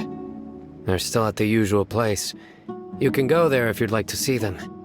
But you know one of the people I'm meeting as well. Oh, by King Deshret's blessing, my friend suddenly appears in the desert. Don't tell me you've run into trouble and need us to help now. Raman! And... huh? Sataria? Oh, you... Oh, well, you're pretty famous in the Don't worry, these are our friends. No need to be so guarded. I see. I'm doing well. Many good things have happened recently. Same here. Really, I feel that my whole life has started to shine after suddenly finding a new direction. Oh, tell us everything. Yeah, you go ahead. Alright, well, I suppose I should start by saying I've decided to leave the academia. What? It's not that I've given up on being a scholar. Instead, you could say I've found a new identity. I will no longer pursue research like a typical scholar, but I have not completely given up on my relationship to knowledge either. I can see what you're saying now. What do you mean? I plan to leave the academia and return to teach here in the desert. Wow, so you want to become a teacher? Sataria will return to support education here and teach people from the desert. She can't teach everyone on her own, but there are many of us Eremites all over Sumeru. She came to discuss a collaboration with me and hoped that I could bring her ideas to the Eremites. Yes, it's my hope that the Eremites can help me select a group of smart people with the best aptitude for teaching. I'll teach them, and after they've finished learning from me, they can go educate more people. That is the true meaning of education and the spreading of knowledge. The people of King Deshret suffer from sandstorms, exile, and ignorance. Miss Sataria is more than welcome to come teach here. Her arrival is like a star shining in the desert night. The stars have always guided caravans, thieves, soldiers, and travelers who get lost in the night. They lead those in the dark out of trouble and back to safety. Oh, please. Where's all of this coming from? I'm starting to feel a little embarrassed. You deserve these compliments. Mercenaries are accustomed to danger and don't fear death, which is why we recognize extraordinary actions that common people would easily overlook. Sataria's idea will bring much good to many people. At first, I feared it was destined to fail. Everyone knows that the academia doesn't allow scholars to teach in the desert without permission. As you know, all knowledge is under their surveillance and control, and very few desert dwellers are as lucky as me. But what I heard at that time has been haunting my heart, as if there were lightning bolts constantly bombarding my soul. Sataria, you tread a treacherous path, and the longer you ignore it, the tighter the academia's grasp on you will become. Sataria, why haven't you gone home? Never forget that the desert that belongs to you lies elsewhere. Miss. These words sparked something in me, and I knew that I had to bring something back to my people after going home. I gathered up the courage to approach the Grand Sage, only to find that he was no longer at the academia. Lord Sino told me that Azar didn't belong there anymore. Azar has received much needed punishment. Though, if you ask me, it may have been too light. You probably have already heard. Lord Sino helped me obtain permission to leave the academia for the desert, and accompanied me here to discuss collaboration with members of the Eremites. My plan was able to go smoothly thanks to him and Rahman. You're all doing so much for the desert. Aside from that, I also have some other business to discuss with Sino. Lesser Lord Kusanali has allocated many resources to support and develop the desert. I've done some business for her, and part of it required the assistance of the Eremites. I applied for a few batches of educational materials from the academia, and sent them to several groups in the desert, as instructed by Lesser Lord Kusanali. I believe the people will make good use of them. That's exactly what the people here need. Physical books and other related items. If it weren't for Sino and Lesser Lord Kusanali, I'm afraid we'd never be able to get our hands on them. Apart from this, the academia is also recruiting scholars that are willing to teach in the desert. I'll let you and Sataria know as soon as I have any more news. We must be persistent about this, and maintain these resources to ensure long-term effectiveness. This is the first time in hundreds of years we've had a glimmer of hope. I think this may be the turning point for the desert. Remember these words. Here lies our faithful priest, Kasala. His wisdom is a miracle among the people, deserving of high praise and admiration. I hope people with wisdom like that priest will rise again among the desert dwellers. Then we'll once again see the wisdom and glory that once shook the world. Enough about us. Are you here to discuss some business too? No, not at all. We're actually here on behalf of Nilu. Nilu wanted to write to everyone, but she wasn't sure where the letters should be sent, so she asked us to come find everyone personally. A celebration feast will be held in 2 days at the Grand Bazaar. She hopes that all of you will be able to attend. At the feast, we'll also be celebrating Sino's reinstatement as General Mahamatra. Although, judging from your appearance, it seems you've already been reinstated. Paimon thought you would only start working for the Academia after the feast. Celebration? Feast? It's the first I've heard of it. Tighnari was right. He really didn't know. This feast is for you, Sino. Sounds to me like you'll have to be there. It's rare to see that kind of expression from Lord Sino. You must not like feasts very much. No, not really. But I'll go. Well, I still have a lot to handle here. Besides, I need to look after Miss Sataria in the desert, so I'll have to pass. I'm afraid I won't be able to join you. Although, if you'd be so kind, please give a message to Miss Nilou for me. The message is, I'm sorry for how I treated you before, but now I understand the beauty of your dance. It's like a light shining in the sky. You and the art you symbolize are not only beautiful, but also lively and powerful, so much so that it was prohibited. Please keep dancing, and someday I'll be able to appreciate your art in person. Okay, we've got all that down. Our job here is complete as well. Oh, Sino, remember, party's in 2 days. Make sure you're there. Got it.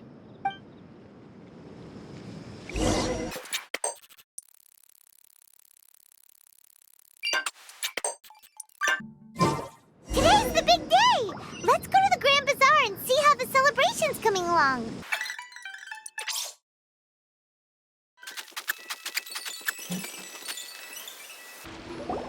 Everybody's already here. Looks like we're the last ones to arrive. I'm here. Ah, there you are. Well, look who finally decided to show up. You look like you came here immediately after finishing up some work. I'm very happy to see you here. But we're not late, are we? It's just that everyone else arrived ahead of time. I propose that the last one who arrived be put in charge of today's speeches. Nah, there won't be any speeches today. Oh, really? Well, even better. Come join us over here. Let's share some great food and drinks, and chat about all sorts of fun things. Everything looks quite good. Wow, Paimon can't wait! Traveler, just look at all the delicious food here.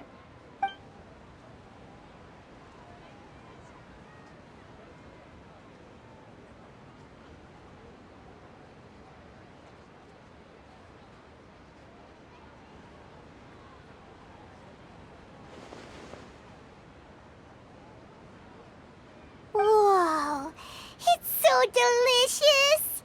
Oh, this grilled meat tastes amazing! The food was specially prepared for you by everyone in the Grand Bazaar. And we have gifts that were sent by the residents of Sumeru City when they heard we were holding a feast. Everyone that came said that you saved Sumeru, and wanted me to thank you all on their behalf. Ah, feels kinda nice to be seen as a hero. I could get used to this. Being a bodyguard is also a hero's job. You've always been amazing, Dia. My lady sure has a way with words. Thanks. I'm glad to hear it. And I'm happy to meet everyone that participated in the great plan. Don't mention it. Come to think of it, we've really done something impressive together. It's unbelievable. We owe it to our abilities. And luck. Really? Why do I remember everybody thinking that luck was against us and feeling like we hardly had a chance of succeeding? That's how I remember it too. It's luck that brought us together, and it was luck that let us form a team. Then, it took even more luck for us to formulate a plan and implement it successfully. Moreover, judging from the results, everything worked out well. Yeah, everyone gave it their all when it mattered most. It was almost like a performance. We took the stage and put on our best show. Everyone played their part, and thanks to everyone's efforts, the performance was a great success. So, would you say we're good actors too? It's such a blessing that Lesser Lord Kusanali was able to return to power at the Academia. Yes, even after being abandoned and neglected so many times, she's finally returned. Lesser Lord Kusanali once used all her power in a great disaster, which resulted in her losing all her wisdom and memories of the past. The Academia basically abandoned her because of it. This should be something everybody should remember. Huh?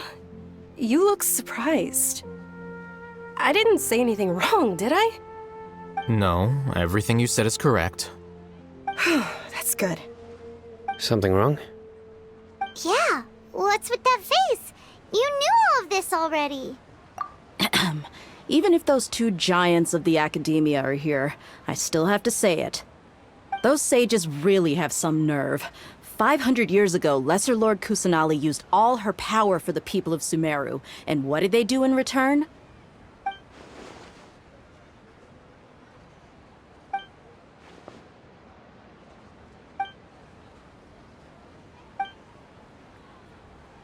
If you bite the hand that feeds you, don't act surprised when it turns into a knuckle sandwich, right, Sino? Perhaps I shouldn't say this, but their treatment of Lesser Lord Kusanali calls for a more severe punishment. You could simply tell Lesser Lord Kusanali that you wish to have Azar and his accomplices severely punished. I respect our deity's decision, and won't interfere in any way. While we're on this topic, why didn't you accept the Academia's invitation to become the Grand Sage? Are you trying to say that I'm fit to be a sage? Not at all. But every person handling the selection process has said that you are the most suitable candidate to lead the Academia right now. Why? Because he dethroned Azar from power? Could you try to put it another way? This is a good thing, yet you're making it sound like I overthrew Azar for my own personal gain. But seriously though, I always wondered if you had some personal motives behind it. I did have my own motive, but it had nothing to do with being a sage. If the rules of our nation were suddenly cast by the wayside, then it wouldn't be long until chaos ensued. I had no intention of letting their dreams disrupt my life. By that, you mean your life working as the Academia's scribe? Precisely. Wait, is that all? So, that's the only reason why you joined us and came up with all those plans? It's reason enough. You've certainly got quite the personality. You flatter me. All right then. How about you? You've already resumed work as the General Mahamatra, right? That's right. Will you be happy with that life? It's not about being happy. There are merely a lot of things that I must do. Even so, keep your spirits up and try to be happy, okay? And try to smile more every day, just like I'm doing now. Thank you. I'll keep that in mind.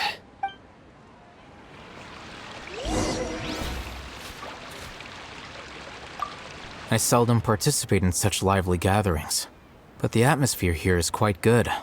No, this gathering today has a unique meaning.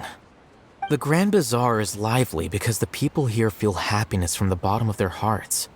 Unlike the farces at the Academia, that happiness is an emotion that'll be forever alien to those bookworms who have driven themselves insane by studying. I seem to have taken both keys when I left the house. Oh well.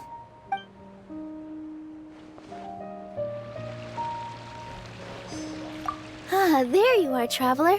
Well, how is it? Are you enjoying the feast today? If there's anything you're unhappy with, just let me know. I'll be sure to take note of it. That's good. It's the first time I've ever invited so many exceptional people to one place. I was a little nervous myself. You see, every guest here is quite extraordinary. It's unbelievable that we've got everyone together here. Almost like a fairy tale. Make sure you live it up tonight. I'll be happy as long as you're enjoying yourselves.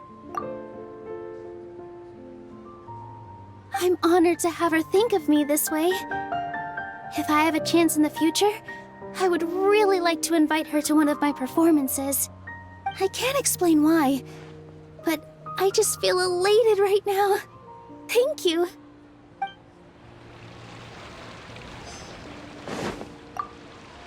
The atmosphere here is good.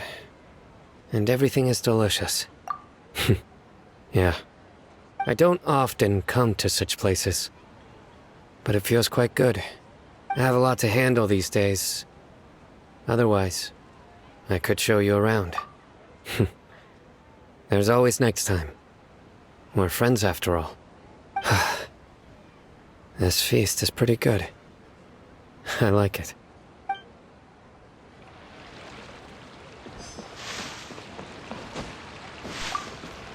My lady, the grilled meat over there is delicious. Have you tried it? Yes, I also tried some fruit just now. Oh, they're very sweet. What an amazing place to relax. No wonder everybody likes to rest at the Grand Bazaar. You said it. Oh, look who else is here. Hello. Oh, I'm so happy Nilou invited everybody. Oh, now I have the chance to meet all the heroes. Hey, less of that polite chit-chat and more eating and drinking. The feast is about having fun, not stuffy formalities.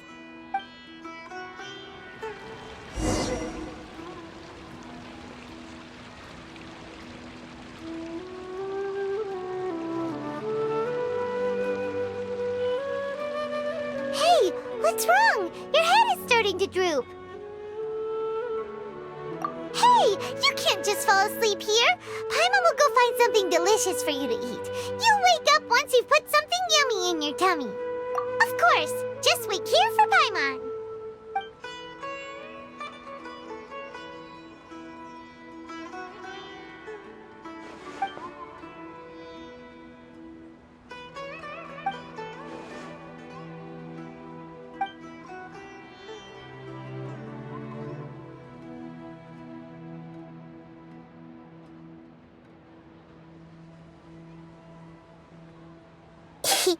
It's me.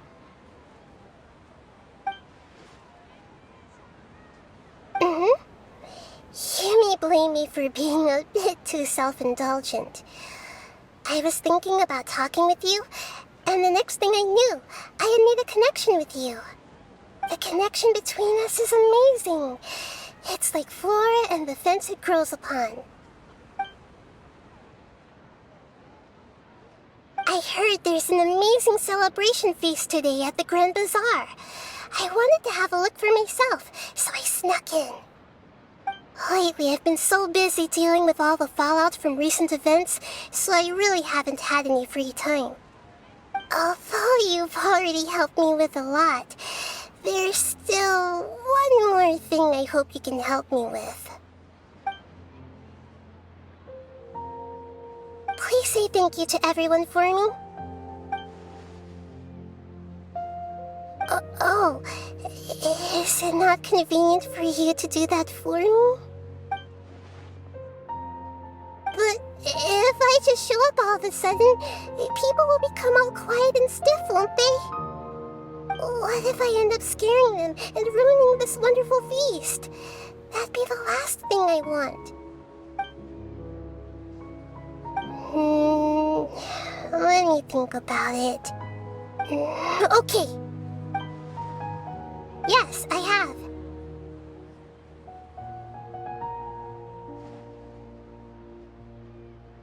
You said I should go thank everyone as myself, right?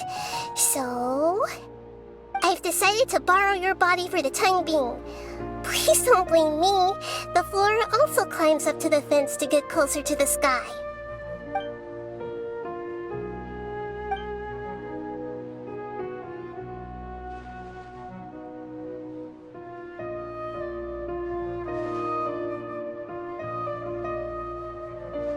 Everyone!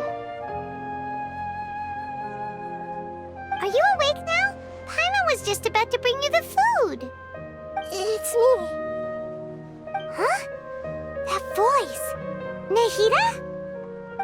Hold up, what's going on? I didn't expect to have a conversation with the consciousness of Lesser Lord Kusanali in the Grand Bazaar. Interesting. Is this also a part of the feast? No, of course not. Are you... Lesser Lord Kusanali? Hello, Nilou. You know who I am? Yes, I already know every one of you. Nilou, Alhaitham, Sino, Dia, Paimon, and Dunyarzad. Lesser Lord Kusanali? I took the liberty of occupying the Traveler's body so that I could thank all of you in person. Thank you so much for rescuing me, even if that meant placing your own safety in peril and taking the risk of becoming enemies with the Academia, the sages, the doctor, the balladeer, and even the entirety of Sumeru. Without you, without any of you, I would have been in a much more difficult situation. Had you not helped me to resolve the crisis, not only I, but Sumeru and even the entirety of Teyvat would have suffered great misfortune. People refer to you as the heroes who managed to rescue a god. I'm quite fond of this name. It not only explains your identities, but also bears witness to your relationship with me. Please, allow me to present to you my most sincere gratitude. Lesser Lord Kusanali, you have done so much for Sumeru, and I didn't even have a chance to do anything for you. You don't have to do this. Dunyarzad, the suffering you endured during your illness is also proof of you being with me and praying for me. Thank you. You don't need to be so ceremonious. It's always been my duty to protect you. This is how the relationship between the Academia and Dendro Archon should be. We just did what was necessary and set things back on the right path. You're an Archon, but you act so humble. You really don't need to be so polite with us. I'm honored to have been able to take part in this plan. I hoped you liked the dance I dedicated to you. Thank you, all of you. Thank you so much.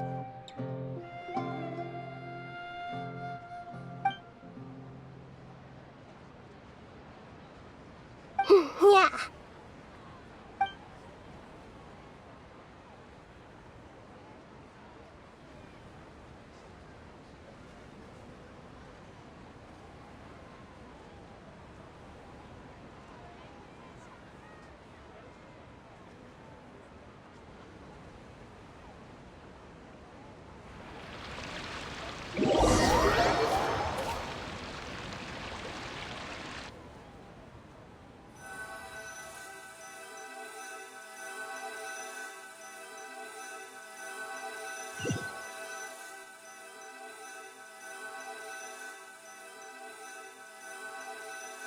Are you awake? Did you rest well? After Nahida left, you ate a lot of food. You've become a glutton. That just means you still have a lot to learn from Master Paimon, the Sage of Gluttony. All right, since you're awake now, should we go and have a chat with Nahida? She should be in the Academia right about now. If you have any questions, now's your chance to ask.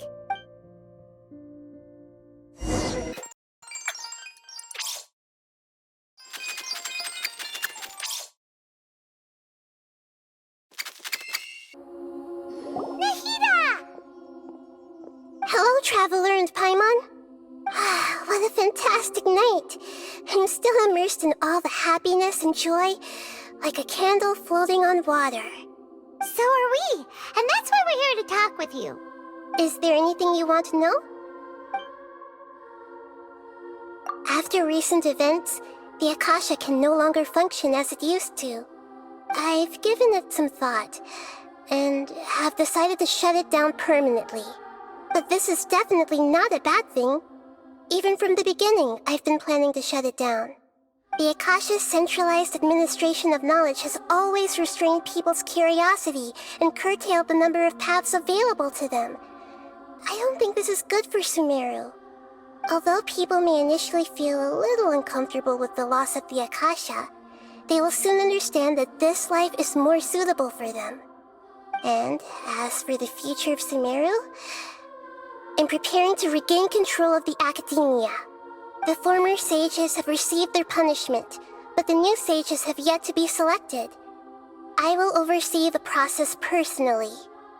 I hope that the new 6th grade sages will be more focused on academics. Sumeru needs such leaders more than ever. The other big issue is the people of King Deshret. All the residents of the desert, in fact. They have been mistreated for far too long. I've already taken some measures to address this. It will take some time to rebuild everything, but no matter if it's culture, friendship, or trust, we will rebuild it. You mean, what happened after the doctor put you to sleep? Not exactly. The top-ranked Fatui Harbingers, up to number 3, possess power comparable to that of gods. I was no match for him in that kind of situation. However, in spite of the bad situation, I still managed to make a fair deal with the doctor. I'm sure you remember the entity that changed your fate, the Heavenly Principles. In fact, the Heavenly Principles has been quiet since the Conria disaster 500 years ago. I used this point as leverage against the doctor. I told him that the Heavenly Principles may be awakened if I destroy the Gnosis. Although it was just a bluff, he still fell for it. I assumed that the Heavenly Principles wouldn't just stand by and let such extensive damage to its laws take place. And as for what I exchanged for the Gnosis, the exchange served as both punishment for the doctor as well as a boon of new knowledge that I couldn't refuse as the God of Wisdom. He's still in a coma. I've hidden him like how one would hide a feather. I know you have many misgivings about him, but as someone who had become a god, he has retained a number of very useful features. Don't worry, I'll keep an eye on him and make sure he doesn't do any evil.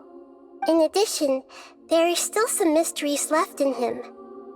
Some things may be very clear from my perspective, but he has still yet to understand them himself.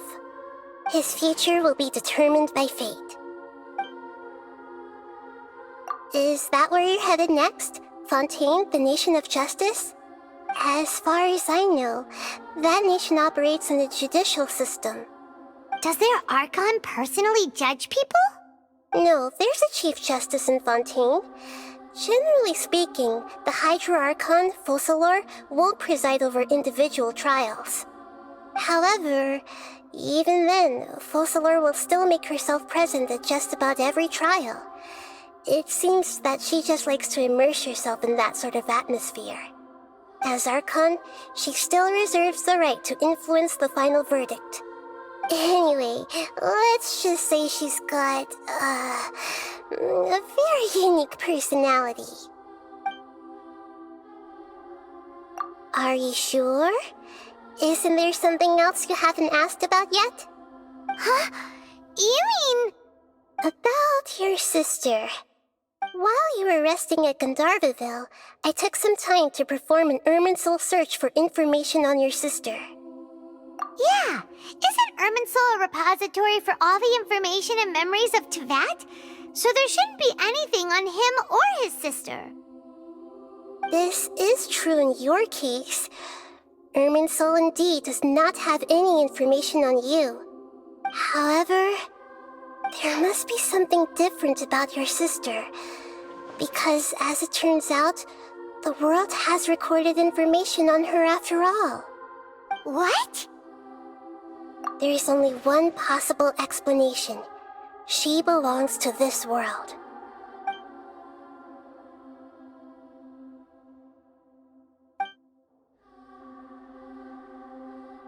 But nothing about this makes any sense!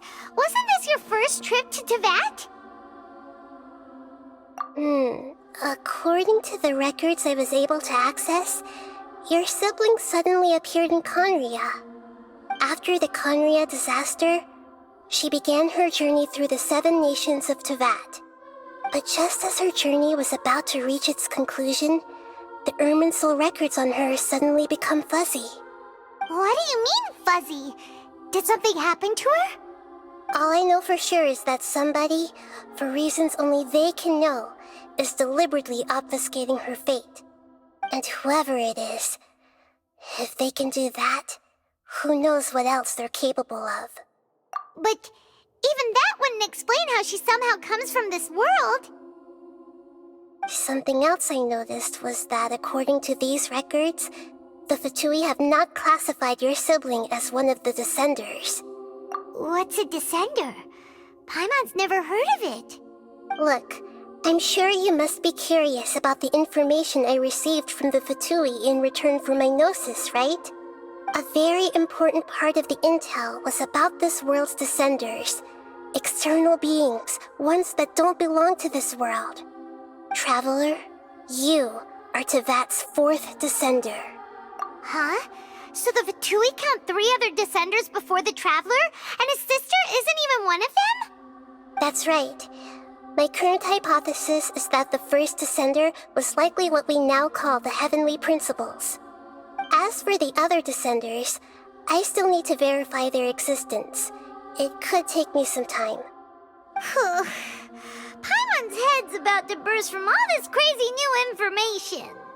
And yet, even knowing all this, I'm sure you must still have a lot of unanswered questions. I must say, I truly regret that I can't help you more as the God of Wisdom. There are many questions in my heart as well. I will need some time to go through each one of them. And soon, you'll also begin your journey anew and depart from Sumeru. I'm very interested in your future. It's a journey that can't be observed or recorded by this world. If fate is the ultimate knowledge, then your future will be the ultimate fate. Paimon's sure glad we got to meet you, Nahida. The pleasure is all mine. I can't thank you enough. Alright, that's enough talk for today. If you ever miss me, just close your eyes, and maybe I'll appear in your dreams.